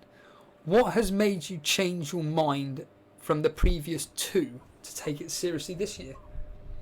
I mean, for the first 2 seasons, I mean, I was in 2 to 3 leagues, but I wasn't really taking it seriously because I used to watch the games. I never used to play FPL seriously, and then I started watching Davey FPL towards the end of last season, fellow South African, and I saw him getting high, that he was like top 23 or something. 22nd, yeah. Yeah. It was funny because we had slightly off topic, but we had I don't know if you know him or not, not personally, but if you know of him in the Discord or anything, but Block FPL, him and Dave the FPL, it was almost like they're having a virtual rivalry, so to speak, because Block FPL last year, he ended up 50th, but he got all the way to, there was at one point when he was 3rd in the whole world, and yes. Yeah, it's just crazy, isn't it? And whereas Dave the FPL, he just plodded along and ended up 22nd, and Block, he just took a few chances and fell all the way down to 50th in the world. But so, yeah, I mean, I've been asking this question again, what is the likelihood of this team being exactly the same in game week 1, or are you constantly tinkering with it? I am constantly tinkering, but I reckon I've had this team now for a few days. I think I'm going to stay with it until a major transfer happens. I'm monitoring Maguire. Or Zaha to Arsenal could be one. But it doesn't seem to me Arsenal would spend that kind of money. Yeah. But for me, I think this team will stay for the first few game weeks and we'll see from there. So you've just mentioned Maguire. You've just mentioned Zaha. They both sign for their respective potential transfer teams of Man United and Arsenal. They both sign. Do you get them in your team? Maguire, I'd still be skeptical. I mean, United do have difficult fixtures, but Zaha definitely. And why Zaha definitely when he won't be the main man at Arsenal, and he'll be in a brand new team, of course. And obviously we know about his struggles at Man United, albeit he was a lot younger. I understand that. I looked at his stats. I think he scored 32 goals in 150. I mean, that's not great for Palace. But still, to me, if Arsenal are going to spend around 60 to 80 million for him, he's got to start. He's got to be a main man there if you look at it. If you're going to spend 60 to 80 million, he's going to start every game. And I think he'll have a lot more service with Arsenal, definitely compared to Palace. Yeah, I mean, you're somebody that's got an Azpilicueta. Is that just for the security of starts? Not necessarily. I looked at Digne from Everton, but still, Everton to me, I think everyone just choosing them because of the easy fixtures. For me, I'd still go with Sigurdsson. I prefer Sigurdsson. I mean, he's done it before with Swansea in the Premier League. And Azpilicueta, I merely took him because Chelsea this season, okay, yes, they have Man United at the start, but we don't know United. As for me, it's still United can be good one day and bad one day. I mean, at the end of the season, they got beaten by Cardiff. I mean, okay, Chelsea lost today, but still, I look at it as Azpilicueta at 6 million. It depends, really. I think he's playing at centre back, which is not the greatest. But then it's a easy. If I continue monitoring it, Emerson seems to be starting at 5.5. So you mentioned Tottenham being overlooked, and we've just been talking about Chelsea. Do you think Chelsea are being overlooked like I do? Certainly their defence. I mean, I do think so, but I mean, there's one midfielder in particular, Hudson-Odoi. I mean, I know he's injured, but at 6 million, a guaranteed starter for possible top 4 team, it's too good to miss on. Yeah, I completely agree with that. So before we let you go, Myatt, you're a regular contributor in the Discord group and on the Rate My Team, etc. Just of interest, I like asking people this question. How did you find out about the Elite FPL podcast? I mean, preseason has been pretty, like, you could call it dry in terms of content from other FPL creators. So it's just like I put in FPL and I saw your guys' name come up and you're doing regular streams. So I tuned in for one and I seemed to like it. So yeah, that's fantastic. I'm gonna leave you with this final comment, which is this. It's nothing to do with fantasy football. It's the picture that you've put up. Someone's made an amusing comment, but they're saying just make sure that you charge the battery on your phone. It looks like it's about to die. I have one question for you. Yeah, go for it. Yeah. I look at your team. You going big on K. Don't you feel that the rest of your team is weak and tripling up on Bournemouth is dangerous? I mean, yes, I've done it, but I mean, if you look at it, Bournemouth game week 3 have difficult. I think they play City in game week 3, and I mean, I know you gone big with Sterling, Salah, and Kane, but the rest of your team, don't you fear that your defense is quite weak in terms of? I think you have 4.5.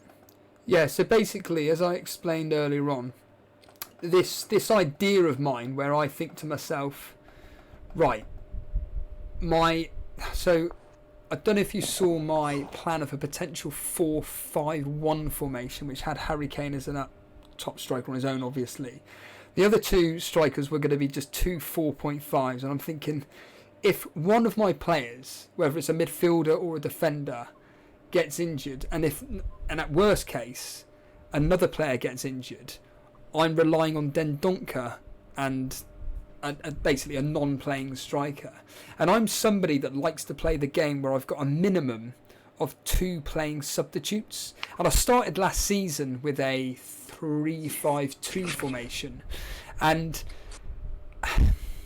I just see more value in having solid strikers up front that are within reason, guaranteeing you a minimum of some form of attacking returns per game, than relying on one. And I just find clean sheets are just a lottery. Now, don't get me wrong, someone like the quality of Trent, Robertson, Van Dijk, Laporte, Digne, etc. Yes, there is a pretty high percentage that they could come back with. If they don't get a clean sheet, there's a likelihood that they'll get you an assist or even better, a goal. And don't get me wrong, this team up here is just a complete, so to speak, experiment. But it's just having double Liverpool. It's just decimates my team. And I do like your thought process on the triple up of Bournemouth. But their fixtures, if I bring it up on screen now, I don't think they're as bad as what people seem to be making out. I think they're fantastic. Apart from Man City at home, but it's at home. Anything could happen. And Eddie Howe's quite an attacking manager. After that, Leicester, Everton, Southampton, West Ham, I think they're just matches that are hard to ignore. And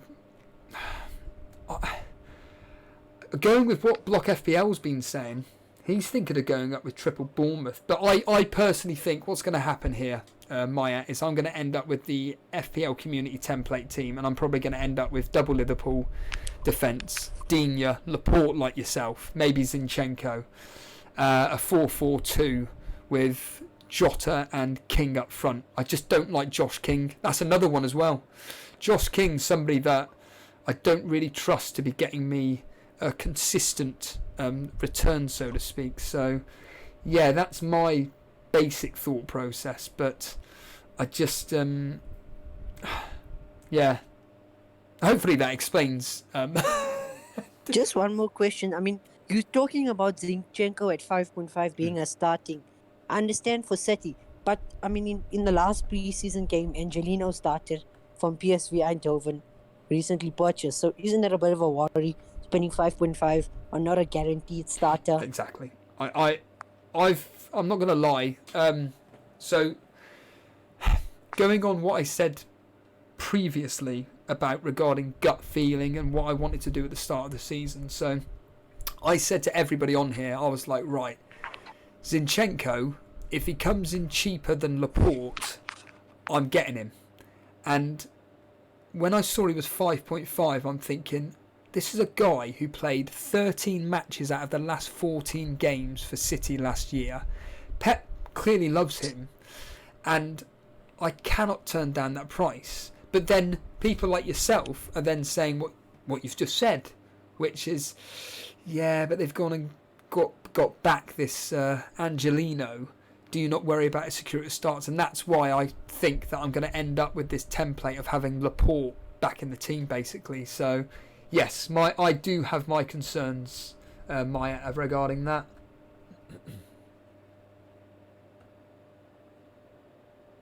You still there, Maya? Hello? Yep, hello, Mike. Hello? You're still there, but we'll let you go, mate. Something's clearly happened. Thank you for joining on the show. Thank you so much. Okay, thank you. Cheers, dude. Thank you. Bye. Cheers. Maya there, joining us all the way from Johannesburg. Absolutely fantastic. Again, if you want to be part of the show, come on in, join in on the live chat. If you want to talk about your team or anything, all things fantasy football, by all means, call in through the Discord and we'll be able to, basically talk all things fantasy football. But let's go and see what's happening in the chat, everybody. Interesting here. Straight away, it's come up. Daniel Yarman, boys and girls, Knockout is off to Fulham. Wow. Now that, if true, then again, I don't think Knockout is an option. What is he, 6.5 in the game or 5.5? Who the hell's... I'm sure he's 5.5 in the game. And he was somebody that trolled me last year. I thought that Anthony Knockout would be somebody that could be that double game week, if we all remember, of course we do, double game week differential for me. I can't remember if I got him on or not. I don't think I went through with it in the end. Yeah, he's 5.5. And Daniel Yarman is saying that he's off to Fulham. Wow. Interesting. So does that make then Pascal Gross and Solomon March a more appealing option? Solomon March, they're coming in at 6 million. I don't know. Is he 6? He's 5 million. Wow, okay. Oh, interesting. So does that make him a viable option then? Or is it just, if anybody you're going to choose from Brighton, it's going to be Duffy, but I think Duffy's overpriced this year, gone up by 0.5, and then of course Pascal Gross, obviously had a fantastic season the first time he came in, and then obviously did nothing last year. Mainly the fact that he was all injured. But, I mean, Marsbar, great name. Marsbar saying that Solomon March is tempting. I mean, great. Oops. Let's get back into the chat, see what's going on. What's going on here? Why is this all... Sorry, surprise, surprise. Everything's gone, and all I want to do is look at a live chat, and everything's decided to crash on me the second I want to... Technology, everybody. When technology crashes on me, because I'm a technophobe, I have no idea what to do next.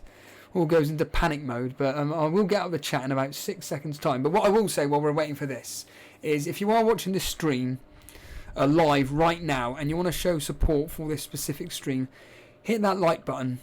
Just basically tell me that you're basically enjoying this stream. And yeah, for anybody new that's watching this, then, and you're enjoying the content, or you've enjoyed past content, you know, this content just, as it's like Maya keeps just said a second ago, at the end of the day, we keep this content flowing on a regular basis. At the moment, we're virtually doing one every 2 days. So all I would say is hit that subscribe button, hit that notification button, because all these streams here basically are all completely impromptu. If I can be bothered to do one, I'll do one.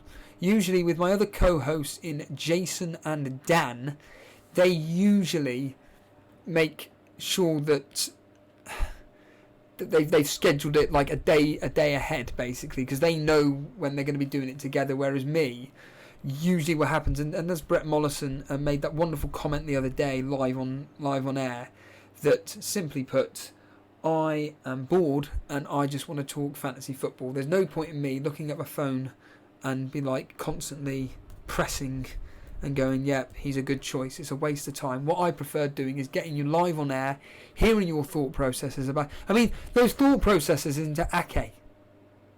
Very, very simple very, very simple question. Why have you got Ake? And the insight that, for instance, Dereco gave us as to why he got Ake in his team was quite simply this. He felt that the probability of them getting...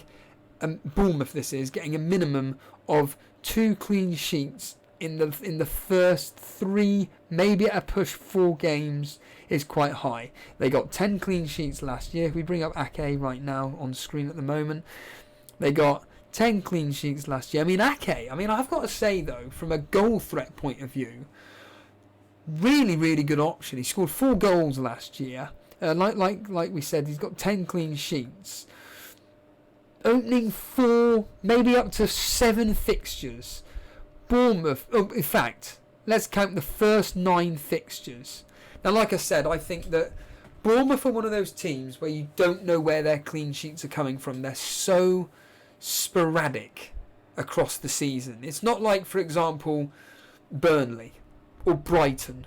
Usually with Burnley and Brighton, it's a case of if they get a clean sheet, there's a higher probability of the next game getting a clean sheet, because it's something in the mindset of, okay, I'm aware that Chris Hughton isn't there now, but last year or the previous seasons when Chris Hughton was there, same with Sean Dyche, it's almost like they seem to, a light bulb goes off and it's, oh, I've nailed this. This is how we get clean sheets. This is, in fact, if you remember last year, it was quite an interesting, I'll never forget this, when it was the double game week and it was Brighton versus Wolves and Tottenham, and everybody dismissed Brighton defenders based on the previous double game week. I'm sure I've probably got this completely wrong, but I know for a fact that they did get their 0-0 versus Wolves, and that what happened next? They lost, but they lost only 1-0 to Spurs, and it was what, a very late on goal. Point being is that Chris Hughton just went, admittedly just went brick by brick, build this castle in front of the goal, but it worked. Bournemouth, on the other hand, I just think it's purely down to luck when they get their clean sheets. And I just think that, for example, Bournemouth are the classic example of a team who they'll get a clean sheet, let's just say Sheffield United at home, and then they'll lose 2-0 against Aston Villa. They'll then go and lose the next 2 or 3 games, or whatever, or they won't keep any clean sheets basically, whether it's win or lose or draw regarding like 0-0. They'll just literally be just so sporadic. So I don't think counting on Bournemouth defence is worth it. But the point being is that Dereco said why he got in Ake. And it was a fair argument, and I won't ever get that information from me, basically.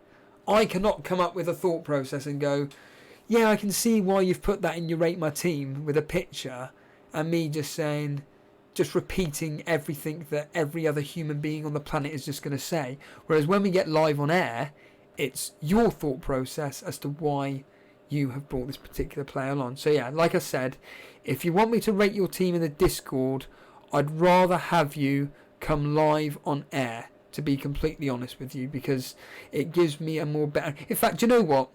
Let's kind of do a kind of experiment regarding a Rate My Team, but where somebody isn't in the live chat. But let's just, for the most recent one, is... I know he's in chat, actually, to be fair. So, Niall Scott McWall. That's easy for me to say. So what I'll do is I'll bring up Niall Scott McWall's team, and you'll be able to see what I personally think of this particular team. So he's going with... Oh, right. So we got a 4-5-1 formation. And it's this. So for anybody listening on audio, bloody hell. When you look at this, you think, how have you got the money to do this? But they've done it. So we're going Pope and Heaton.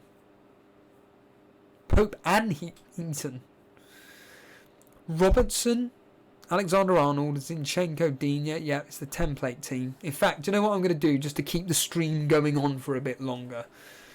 Is I'm going to deliberately change my team to the template. And I know Brett Morrison's no, but I'll do the team which I think I originally started with all the way back when the game launched. But anyway, back to Neil's team. In midfield of Gross, just been talking about him just then, could be now a really good option. Salah, De Bruyne, Fraser, Pogba. Pogba seems to be picking up some popularity now. And Callum Wilson. What more can I say to that? Other than nice punts in growth. This is my point. I've got nothing to say about this. Other than I've already spoke about Gross. The fact that now Knockout has been sold to... Well, the basic understanding here is that Knockout has been sold to Fulham.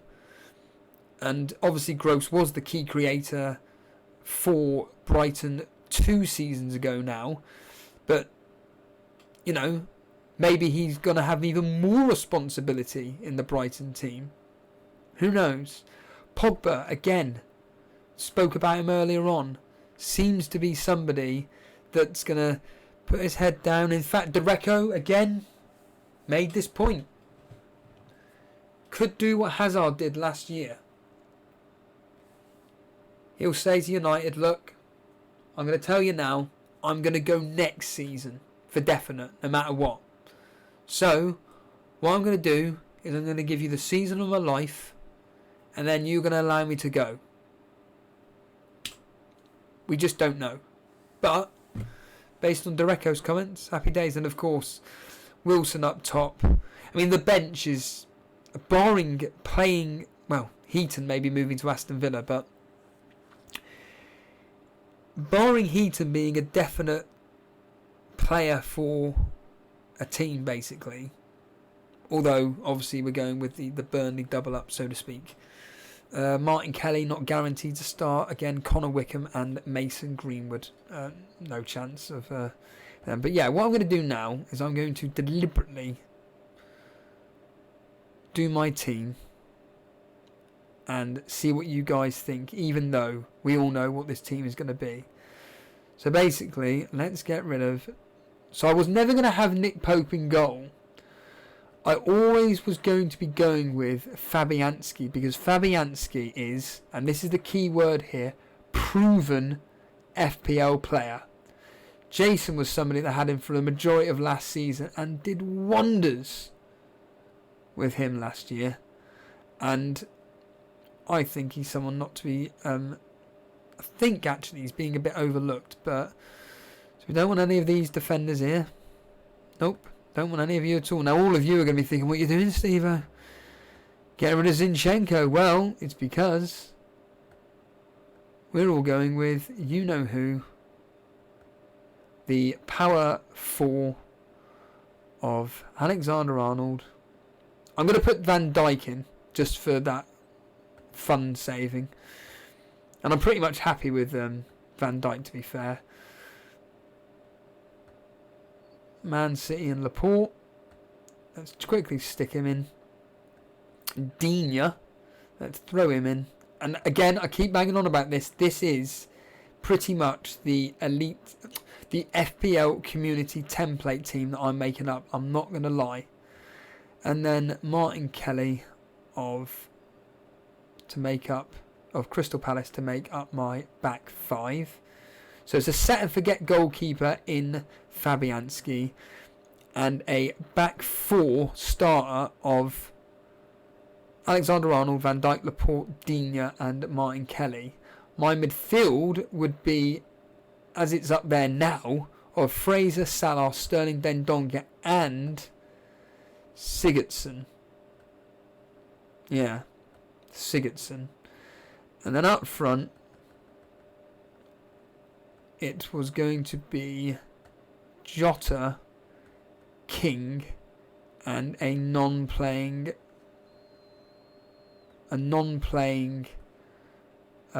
striker in Jensen, although I'll probably put in Greenwood as an example. But so where is he? Bournemouth. There we are. For Josh King. So Josh King. But again, I don't like this team, to be honest with you. And then, oh, I've got 5.5. How did I make them? Oh, yeah, of course. Get rid of Laporte. Downgrade him to Zinchenko. Despite the thoughts of Mayet just then. Concerned that he may not be a guaranteed starter. Which is a fair enough point. And then we'll put in... What's his face? Wolves, Jota. Jota, of course, scoring 2 goals the other day in a friendly. People going absolutely mad about him. Making transfers. Confirm. So that's that bit done. And then there we are. That is pretty much, barring Zinchenko, the default elite, I keep calling it elite FPL, the FPL community team, template team. That is it. You can't argue with that. That is pretty much what everybody is wanting to bring in right now, and they can't. Now, if I'm honest, I'd rather have Wilson than King. So I would do something with Fabianski and Digne and maybe Sigurdsson. Sigurdsson's someone I don't really like. Again, I was mentioning this earlier on to, I'm sure it was Notorious Nerd, I apologise, I forget. But basically I was saying that I'm not particularly happy with having a player which you're kind of relying on to be having pretty much throughout the whole season. So I'll give you the most basic example right here, right now, which is you have Sigurdsson, and for example, he gets you, like he did last year, 13 goals and 6 assists. So pretty much just under half the season. You know, in fact, forget that. Forget double-digit point scoring. So let's just say they were 19 attacking returns individually scored across the whole season. Okay? So, over, or just over half the season, Sigurdsson is giving you a minimum of a goal or assist per game, or every other game. So in other words, it will be something along the lines of Crystal Palace scores, Watford gets you an assist, Aston Villa, sorry, my apologies. Crystal Palace he scores, blanks, then at Aston Villa he gets you an assist, blanks against Wolves, gets you a goal versus Bournemouth, and so on and so forth. Do I want a player like that in my team? I'd rather have De Bruyne. And that's why this template team I don't particularly like looking at personally, but oh, is he? Aha, we have a special guest coming on the show. Superb. And that special guest, if I look, is, yes it is, we have Capping Gaming on the line. Now then, Capping Gaming is on the line. What we'll do is, I'm sure everybody knows who Capping Gaming is. So Capping Gaming is a FPL YouTube content creator, and we are going to get him live on air right now as we speak. So let's just quickly close that down. And so Capping, we'll get you live on air in a 3, a 2, a 1. Here we are. Capping, are you there? Hello? Hello there, Capping. How are you, mate? Hello? Can you hear me, Capping? We can hear you. Maybe my mic is not working. Don't know if you can hear me. We can hear you. Oh. If you can't hear us, it's probably down to your headphones. But I can't hear you guys. Oh, brilliant. What we'll do is we'll put them. So unfortunately, that's a bit of a pain. That's a pain, isn't it? Capping can't hear us. If Capping, if you're listening to us through the stream or anything, and you can hear this right now, your speakers or your headphones, more to the point, don't clearly work. And your microphone's okay. Your microphone's okay. It's just your headphones potentially. I'll just go to a few. So Capping, if you can hear me. Capping, if you can hear me, you need... So Jason's clearly watching the stream. Welcome, Jason. If you can come live on air, we'll be more than happy to bring... Well, of course we'll be happy to bring on your co-host, for crying out loud. Capping, you need to go into your settings in Discord and change the output to speakers. Don't ask me how to do this because if everybody remembers the last time I tried to do this, it was a complete fail. But Jason, if you want to come live on air, please do. You're more than welcome to. It'd be fantastic having you on. What am I doing here? Brought up the wrong thing here. So what we'll do is we'll try and bring Capping back on air and see if he can hear me. So a 3, a 2, a 1. Hello, Capping. Yeah. I don't know what I'm doing. I wonder if Jason can send him. Apologies for that, everybody. It's just, what a shame. I wonder if Capping can. Oh, what was that? There's a question in. Oh, there we are. Done. Right. So let's just get quickly back to the chat there. Give me 5 to 10 minutes. So, good news, everybody. Fantastic. We have my co-host Jason. Jason is going to be joining us live in the stream in 5 to 10 minutes. Can I chat for a further 5 to 10 minutes? Of course I can. What I'll do is I'll just quickly scroll, because I did see a very interesting comment up there regarding something, and obviously I've completely didn't catch up, because this is very funny. I will mention that out loud. Matthew Berry saying that Charlie Adam is going to Burnley. I heard it from my mum's best friend's grand's housing, who's a dinner lady at Burnley's training ground. Charlie Adam will be class on set pieces and penalties. Absolutely no chance of happening, I'm afraid. Captain, if you are watching the stream back right this second, Jason did give a handy help guide. Basically, you need to change your output to speakers, whatever that means. But Jason is going to be coming live on air, which is fantastic. Mars Bar. In terms of Liverpool defenders, I think TAA and Van Dijk are the two essentials. Essentials is a big word. As Van Dijk and Robertson played the same minutes and scored similar to... Yeah, agreed, basically. VAR, welcome to the stream. Nice to see you, my friend. Everton are beating Monaco 1-0. Has anybody seen who scored? I mean, I'll be more than... I can't bring it up on the screen, but what I can do is I can find out for you. So if there are any games live, what I'll do is I'll deliberately check out specifically for you guys what's going on, and we will find out who scored for Everton. So we can go back out of this. I can go away. Brilliant. It's what I hate about technology. Comes up with something very, very simple, and then you lose everything as you're doing it. But if you're enjoying the stream, as I keep saying this, if you're enjoying the stream, please hit that like button. Just shows your support for this specific stream that's going on. If anybody's brand new to the stream and you're enjoying the content, there's only more and more of it coming along, so hit that subscribe button, the notification, of course. Anybody that's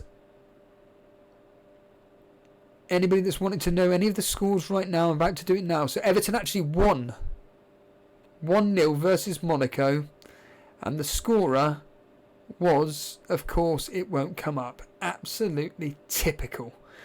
What I can tell you is that Norwich... Oh, here we are. It was... Now it takes forever to load up. Brilliant. Seamus Coleman. Well... The bandwagon begins. Oh my god. Gotta get Seamus Coleman. Everything's crashing now. Brilliant. Gotta get Seamus Coleman in the team. Better do it now. So Seamus Coleman has scored a 1-0 victory. Fantastic. That is great. So Norwich are winning at the moment 2-1 against Schalke. Who scored for Norwich is the question here. And the simple answer is, well. It's that man, Pookie. Pookie has scored for Norwich. And another player, Moritz Lena. Apologies, I've never heard of him. And is there any other Premier League games that have happened? No. So, live as we speak, Norwich are beating Schalke 2-1. And Everton won 1-0 thanks to a Pookie goal. There we are, everybody. So moving back to the chat, and where are we going here? Any questions? That's the question here. Everybody seems to be everybody's chatting with each other.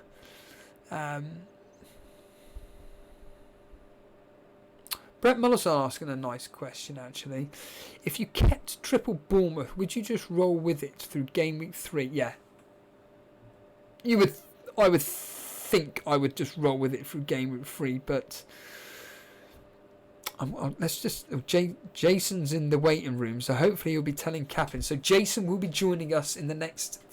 I would guess now in the next... Well, certainly within the next 5 minutes, but what I'll do is, despite the fact...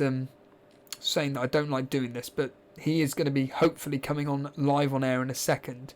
We'll get up Capping Gaming's team at the moment. So, as it stands right now, this is Capping Gaming's team. So it looks pretty template-ish. Ish being the key word here. And that's interesting. Double Bournemouth strike partnership. But of course we save money to upgrade various other areas. So Ryan in goal, Zinchenko, Alexander-Arnold, Dean and Robertson. Yeah, that's about as template as you get in defence. Perez. Be interesting to get Captain's thoughts on Perez. Lucas Moura, Salah, Sterling. Lucas Moura's another one, interesting pick. And then obviously King and Wilson. Jason, I see you're live in the chat. Hello, Jason. Oh, he's got his mic. Steve. How's it all going, my friend? Yeah, it's going good. Capkin sorted his headphones out now. He's ready to go. Just to let you know. So everybody, we are now bringing on special guest, Capin Gaming, and we all know who he is. He's going to be joining now myself, and not only me, but co-host Jason. So Capin, welcome to the stream. Hello, Capin. Hello, Steve-O. How's it going, mate? All Hello, good. Capkin. Welcome to the stream. Hey, man. Thank you so much. We've just had your team up on the screen at the moment, and straight away, I want to ask you about Lucas Moura. Why have you gone with him? Of course. To be honest with you, this is actually not my team. It's a team that I am where it's only good for game week 1, and I want to basically investigate and see how many I'm gonna be like. I'm just trying my best to create a really good team just for game week 1, and that is it. And I'll just go and check and what them for game week 2. So basically, just seeing how they will look like. So it's actually for research purposes, for kind of a next video that I'm thinking about. I think with Lucas Moura, everyone is thinking about to have him in their team. Wanting for long term because of Song, but for game week 1, I reckon he's actually perfect. You got Wilson there. I mean, few people are thinking about to double up or even triple up in Bournemouth. Why not just go for both? You can go for Fraser, much more cheaper to actually get. That's kind of the outline thinking on what I'm trying to do. So it's actually working in progress. Few places that I want to change, like at least the defense, Senko and Ryan. Slowly building it only for game week 1 purposes, just to see continue with those players for game week 2 and onwards. So it's actually not my team; it's just for research purposes. So, how can I say this? How many actual drafts? Like, how many times are you tinkering with your team at the moment? Or is it just more of a case of, I'll just pick this team, leave it for a few days, and then maybe tinker with it? Or is it a case of tinkering with it literally every single day? I absolutely love changing my teams around. I absolutely love it. That's why we make these videos. That's why we talk to everyone about our teams, because it's the best. It's the best part. Oh, you ain't gonna change it again. So, I think I changed my team maybe. Like, I saw Perez score, and I but I heard Perez how they want more goals in the team, and they only got Leicester. They only got Vardy, but of course they got Tielemans and they got Maddison. So that's why they went and bought Perez. So Perez is nailed on in my team because he's much more cheaper than Vardy. Things like that. So when I hear these things, I'll adjust my team. Yeah, I mean, obviously you're actually a YouTube fantasy football creator yourself, but how are you... Yeah. Is the fantasy football content creators, is it creating a bigger dilemma than you actually expected it to? Because for me, it is. Doing these specific streams, it's kind of creating a... How can I say this? A kind of like a good headache for me, but I keep just thinking, I've just got to stick with what I've actually originally planned to do rather than following various other people that come on. Yeah. Well, you're basically talking to a lot of different people, right? Yeah. You're getting a lot of different information, and that's gonna definitely make you change your decisions. Understand that for a fact. I try to just concentrate on what I want to pick and what players that I want to go for. So maybe that's why I haven't changed my team a lot or tinkered way too much than I used to. Are you changing it quite often? In all seriousness, the difficulty with doing things live, as you can appreciate, is the fact that people take what you're putting up on screen as literal. For example, For example, Maya earlier on was questioning my decisions regarding like really cheap defence and everything. It's like you just alluded to, which is I just played around with that team earlier. It was nothing serious. I honestly think that if I bring it up now, I'm sure you saw it earlier on, but if I bring it up now, I basically am pretty much set on the team on screen. Right, if you've got the screen in front of you, but the screen right now is pretty much, I reckon I'm going to end up with that team there, if I'm completely honest with you. I'm not really a fan of Josh King. I'm thinking of downgrading Sigurdsson, Digne potentially, and doing whatever to bring in Wilson. I'm not really a fan of Jota. I'm not really a fan of having this premium defence either. I'd rather have a few more cheapies and stick with maybe 2 premiums, 3 cheapies, and have a better strike force. Midfield I'm kind of happy with, within reason. It's just the strikers, those 2 specifically aren't consistent enough returners for me to be happy with. I'd rather have someone like Wilson, who's pretty much going to be consistently scoring you goals within reason when he takes to the pitch, whereas King for me, and I'm somebody that likes playing the game where I'm stating the obvious, but I want people that are pretty much going to be consistently returning rather than getting taken on punts like maybe Zinchenko and possibly will Trent. I know what you mean. Will the Liverpool defence do what they do? I mean, what are your thoughts on the Liverpool defence kind of repeating what they did last year? I think they can do well. I think they will do well. I mean, they are much better than the strikers. That is around 6.5 and 7 million. I'm not gonna lie. I would rather have Robertson instead of like Joshua King, to be honest with you, or Jota or Dedefeu. I'd rather have Trent, even Van Dijk, because it's like scoring a goal. It's like assisting anyway, so got high potential to get these assists. So if you want to go for double up on Liverpool defense, then go ahead, because everyone's got them, and you might just get that extra 1 or 2 more points. For me, it's just like I don't mind it. It's just that I like to have different options in my team, I guess. So it's okay. So there's got to be a definite players that are going to be certain in your week 1 team.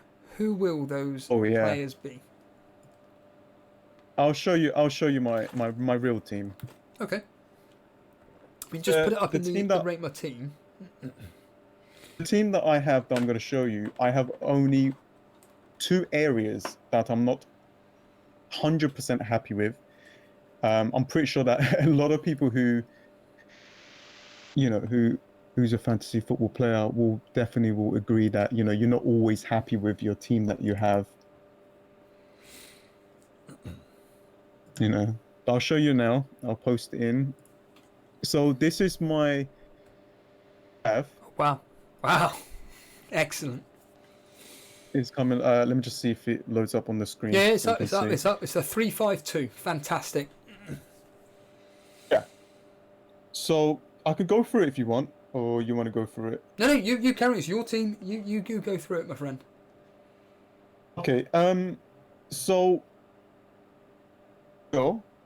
5.5. I think he's pretty much one of the best you can get, and I think Spurs can keep a clean sheet. Those early game weeks as well. Shevchenko, obviously, that's the one that I have a doubt over. Obviously, we need to make sure that he is the number one. Just because I can't bother to remove him. Until I know for a fact that who's the left back position for Manchester City, then I'll get that player. So he's just there for a placeholder for now. Trent is there forever. I'm pretty sure Luca Dean is going to be there forever. I can't see myself downgrading him to Coleman. Sigurdsson, I absolutely love. The guy is fantastic. This loss, like near the end of the season, he done really, really well. Just him and Lucas Dean can do. Whereas this, I think, is pretty. I got. Now, I can change him. Which is 7 million. A little bit of a downgrade, but it's actually not. If you think about it, it's up front. He doesn't actually play in a midfield position. You know, he's always up there. And if he does stay in Crystal Palace, then yeah, cool. He's going to be good.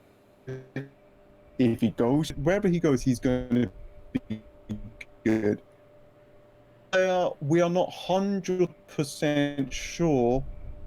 With all these transfers, he might not play game week 1. He might start game week 2. I do not want to take a risk on a player like that for now.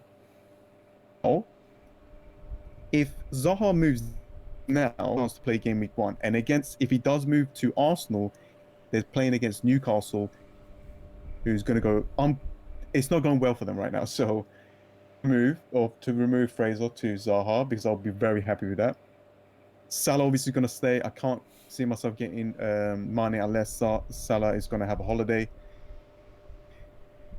I have thought of downgrading him to Kevin De Bruyne. Like, I think if you're going to go for one of these, you're just going to go for Sterling. When I downgraded Sterling to Kevin De Bruyne, that 2.5 million or whatever it is, it actually helped a lot. I upgraded a player that I actually do not want, which is Deulofeu. It's just a placeholder until I find the second striker that I absolutely love. And yeah, so Deulofeu is there because it's against Brighton. Watford's got pretty decent fixtures, first 4. And with him, and Joshua King. I would love to have Wilson, but I think Joshua King, because of him being 6.5, or midfield and defense as well, as you can see. Yeah, we got Jason on the other end there. Jason, are you still there? Yeah, I'm still here. I'm just looking at Capkin's team. What are your thoughts on Capin's 3-5-2 formation, and the thoughts on this whole getting rid of Sterling for Kevin De Bruyne? Yeah, I mean, I've had C's offers great value at 9.5. I just can't see past Sterling at the moment. Like a lot of other managers. I mean, I've even looked at drafts of having both Sterling and De Bruyne in, to be honest with you. I like his team. I do like his team that he's posted up here. All of them are really solid picks. They're really good, even with Lloris in goal. Solid. Yeah, I like that. I like that team.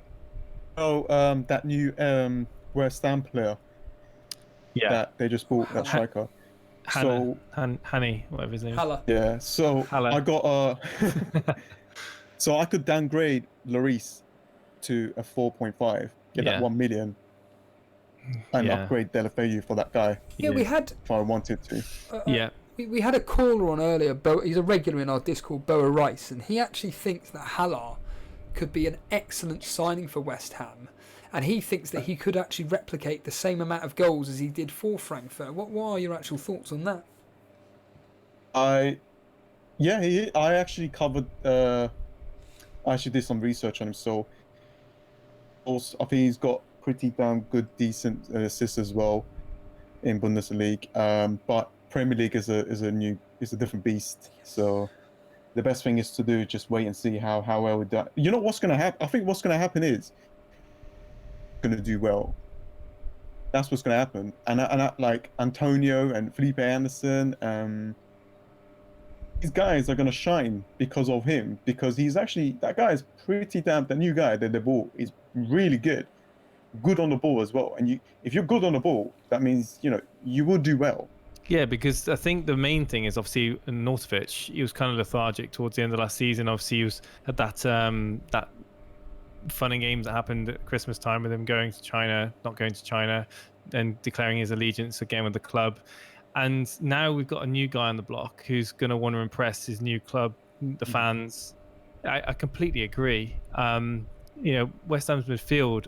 There's a lot of talent in that midfield. And provides a lot of assists to a big target man, and I think that he could be one of those players on an early wild card that people just flock and get, because other than the first game, I see goals in West Ham's fixtures. Obviously, other than the City game. I mean, if I look at my team, it's just like I really want another striker. Yeah, if I go for Wilson, I think I don't think I'll want two cheap strikers. I feel like that's just not giving me. It's just not giving me good options around my subs as well, just in case. Go for 2, 3. I won't go for 3. That happens if I go for that striker. To Wilson for 4 in the midfield. Have a defender.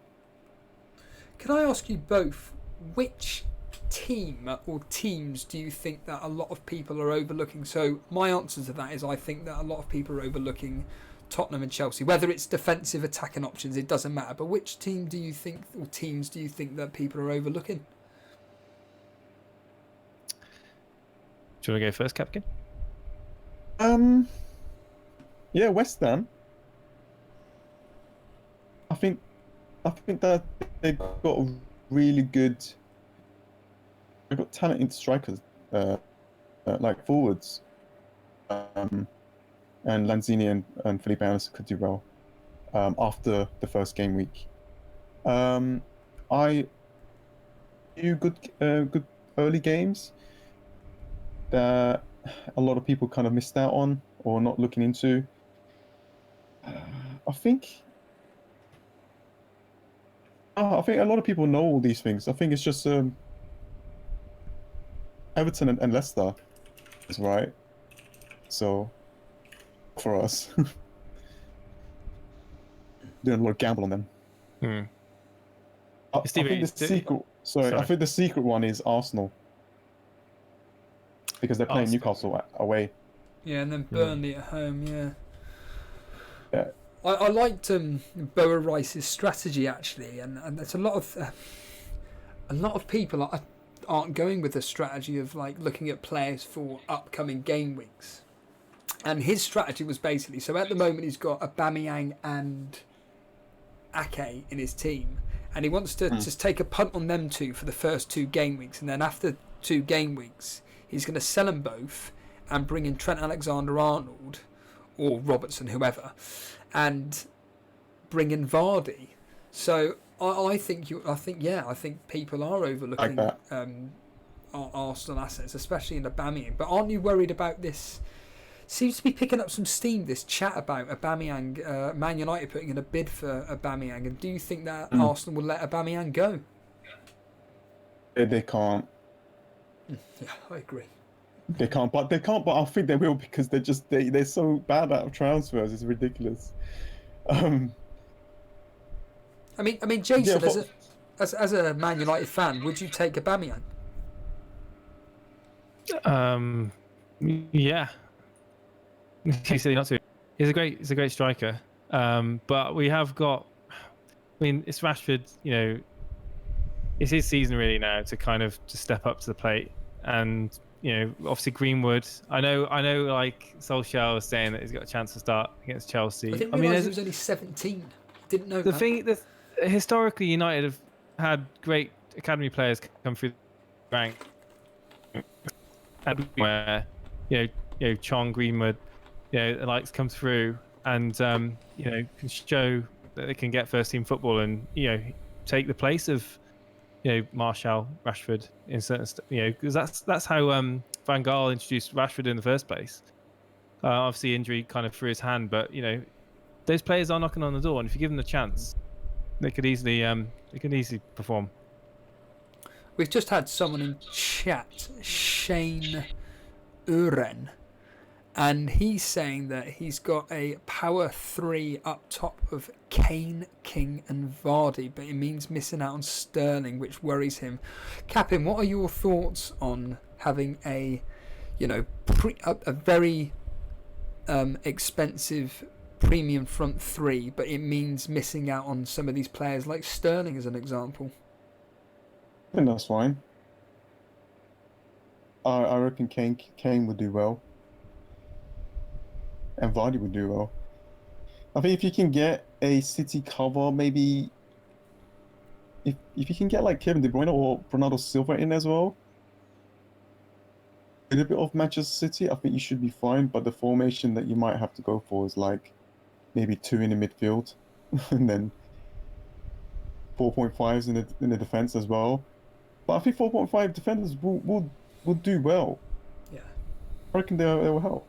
Do you think? I mean, ultimately, sorry, Steve. Ultimately, when it comes to like a powerful front line, I mean, I err away from that, because if we go on last season's points, I mean, the points really did come from those powerhouses in midfield, the Sterling, the Salah, Mane, and to be honest with you, I can really see the same again this season. And there's no one other than Kane. There's no one that I really want to spend money on up front. And I don't really look at Tottenham as being a team that I want to kind of throw in my team straight away this season. Because obviously Kane starts off slow, as we all know. Son's being suspended, I think, is only going to hamper Kane's potential. That's my opinion. And Would you get them free? Would you get them free, and just miss out on Sterling though? Which free? Sorry. Okay. Would you get Kane? Think about it. Would you get Kane? No. And Vardy, and just miss out on? You got everything else, but just miss out on Sterling.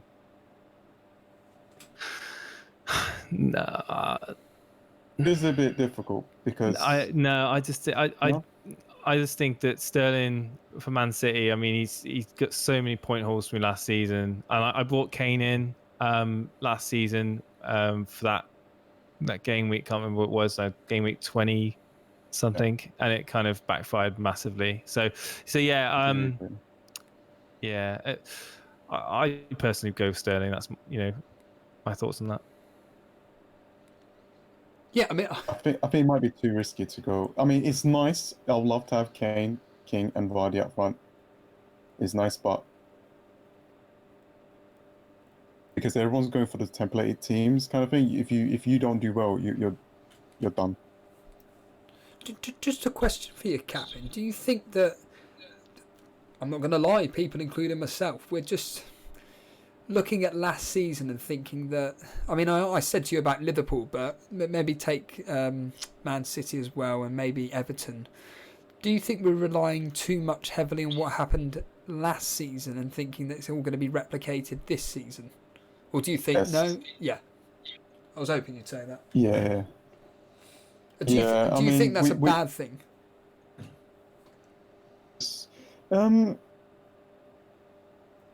Liverpool and Manchester City cannot change dramatically in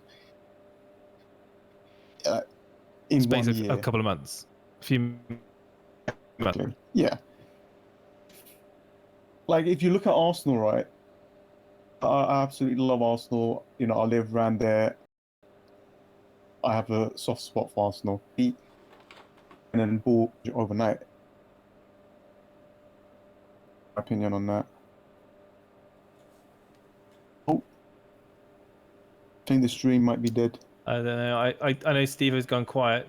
No, Steve, no, everything's there. I was just expecting you to say something, Jason, to be honest with you. I think, I mean, we've got Hicks here. I know Capin mentioned him earlier on, but Hicks making the point that he's just agreed with me that who knows what will happen this season coming. Anything could happen. Don't get me wrong. It's like, I'm just repeating what you two just said, really. It's, yes, are Liverpool and City going to regress? Well, there's a very high chance of them maybe not keeping the 20 plus clean sheets they did last year, but they're going to be right up there. But I just think that again, keep harping on about it, people like myself are falling into that trap of concerned about having defenders rather than actually focusing on our midfield and strike force, and it's just having a negative effect on here. But it's teams like yours up on screen at the moment, Capin, which kind of inspire me to think, do you know what, I think I should just go with that 3-5-2 formation, which gives me a bit more flexibility when it comes to a better midfield and attack force. Yeah, I know what you mean, but like if you look, like I spoke to people on one of my videos where look at our substitutes, right? Like, I would rather have defender that plays, that could get me some points. A striker that is 4.5 that might not even play. That's my thoughts on that. Yeah, I mean, Brett Mollison basically making an amusing, but it's true point that history, Steve-O, you like it through with your predictions. Why not take it with FPL history? It was only a few months how much has changed dramatically, and basically just agreeing with you two that how much can change in the next 2 months, really. Absolutely nothing. I completely concur with that. I think guys, go on. Go on, Captain. I was gonna just quickly finish off with that. Like, you never know. You know, 1 or 2 injuries as well could change a lot of the way they play, and it's understandable. But it's not changing dramatically like Liverpool and Manchester City, and still going with the same players, changing it up that much. Those players are just getting 1 year older, but they're not completely changing the way they're playing. But if you look at United, they're changing all the time. Because different like sides, so it's FPL, anything can happen. But I think Liverpool, Manchester City is the way to go this season again. On a final note, on a bit of a nice little topic, so to speak, but I've been asking all the callers just to answer this simple question, which is this: there's nothing too strenuous, but in all seriousness, this team that we've got up on screen now, what is the likelihood of this being your game week 1 team come game week 1? I'll say 1, 2, 3, 4, 5 players will change from that team. Wow, so the majority, so of the 15, 10 are guaranteed to be in your team. 11 from the 11. Oh wow! So from the 11. I would change 5 players. Oh, right, I see. Wow. And for the substitutes, I would change all of those subs until I find someone that plays and is cheap. Brilliant. Captain, any final thoughts before we let you go? I mean, this is your time to make these drafts and enjoy it. So I would say, because Preseason is the best time to kind of mess around with the teams, search on these preseason games. It will definitely will help you out start in game week 1. I did that last season. I did a lot of research in the beginning, and I brought in players that did not even, like, they all played. Really, keep up with the preseason, guys. I completely agree. Captain, you're a star. Thank you for joining us. Man. Cheers, dude. Thank you. Take it easy. See you later. All right, bye. Yeah. There we are. Captain Gaming there. Says it as it is. Stick to basic research. Stick to guaranteed starters, and you're going to start off really well. Jason, what are your thoughts on that closing statement from Captain there? Yeah, it's pretty straightforward, to be honest with you. You can learn a lot of information. Podcasts, being involved in various communities, but you know we've been talking about it over the last, that no one's team is wrong if you've gone with your gut and you honestly the player select perform well, then stick with your gut. Honestly, take as much information you can in and stick with it. I think, Jason, I'm going to have to leave it there because even though, to be fair, I've been on here for 3 hours, the stream is kind of cutting in and out. Yeah. I don't really want to affect the quality, so to speak. So I'm going to probably leave it there, my friend. Yeah, It's been I think you're take it easy, man. Yeah, you're not really. Jason, I can't. Yeah, there we are.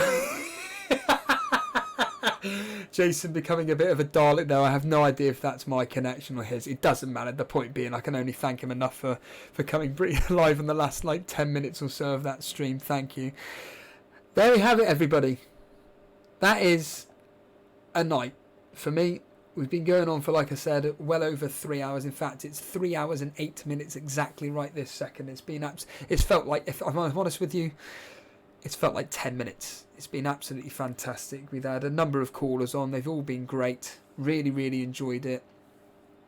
And I'm going to quickly end it as quickly as possible. So I'm going to end it with the usual stuff of. So, if you want to follow us on social media, it's Twitter and Instagram. We predominantly use Twitter, but it's at Elite FPL. Highly recommend you just get on there, and 99 times out of 100 we will be announcing when we're going live, especially for things like this when it's all sporadic and completely spontaneous. But yeah, Discord group, I'm sure if Daily Llama's there or Jason's still there, or even FPL Booner possibly, if you could post the link.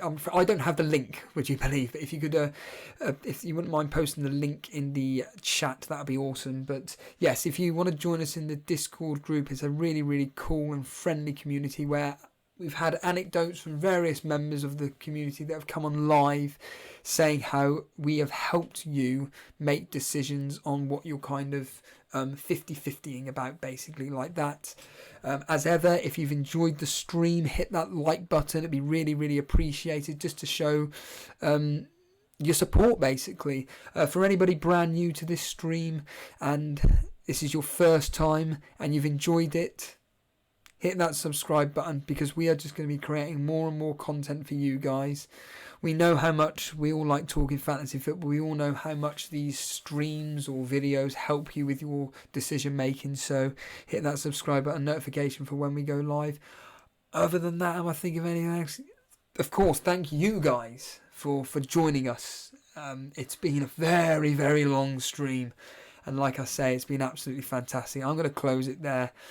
And what I will say is, have a good evening, everybody. I'm going to be listening to this tomorrow. In fact, I'm going to leave it on this, which is this.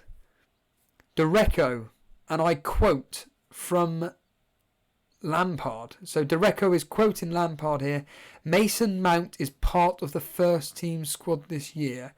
It's time for him. Okay? I'll leave you on that note again.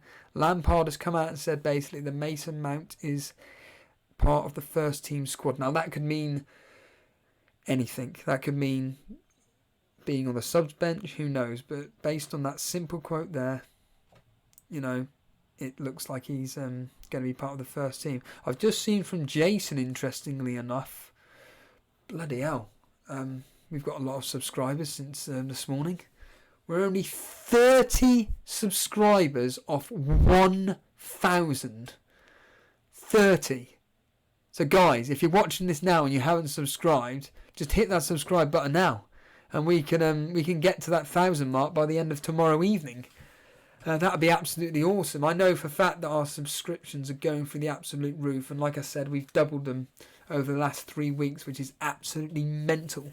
But down to you guys for just showing your support and enjoying what we do. So, yeah. Anyhow, I'm going to end it there. Thank you so much for joining in, and we will see you again soon. Take it easy, guys.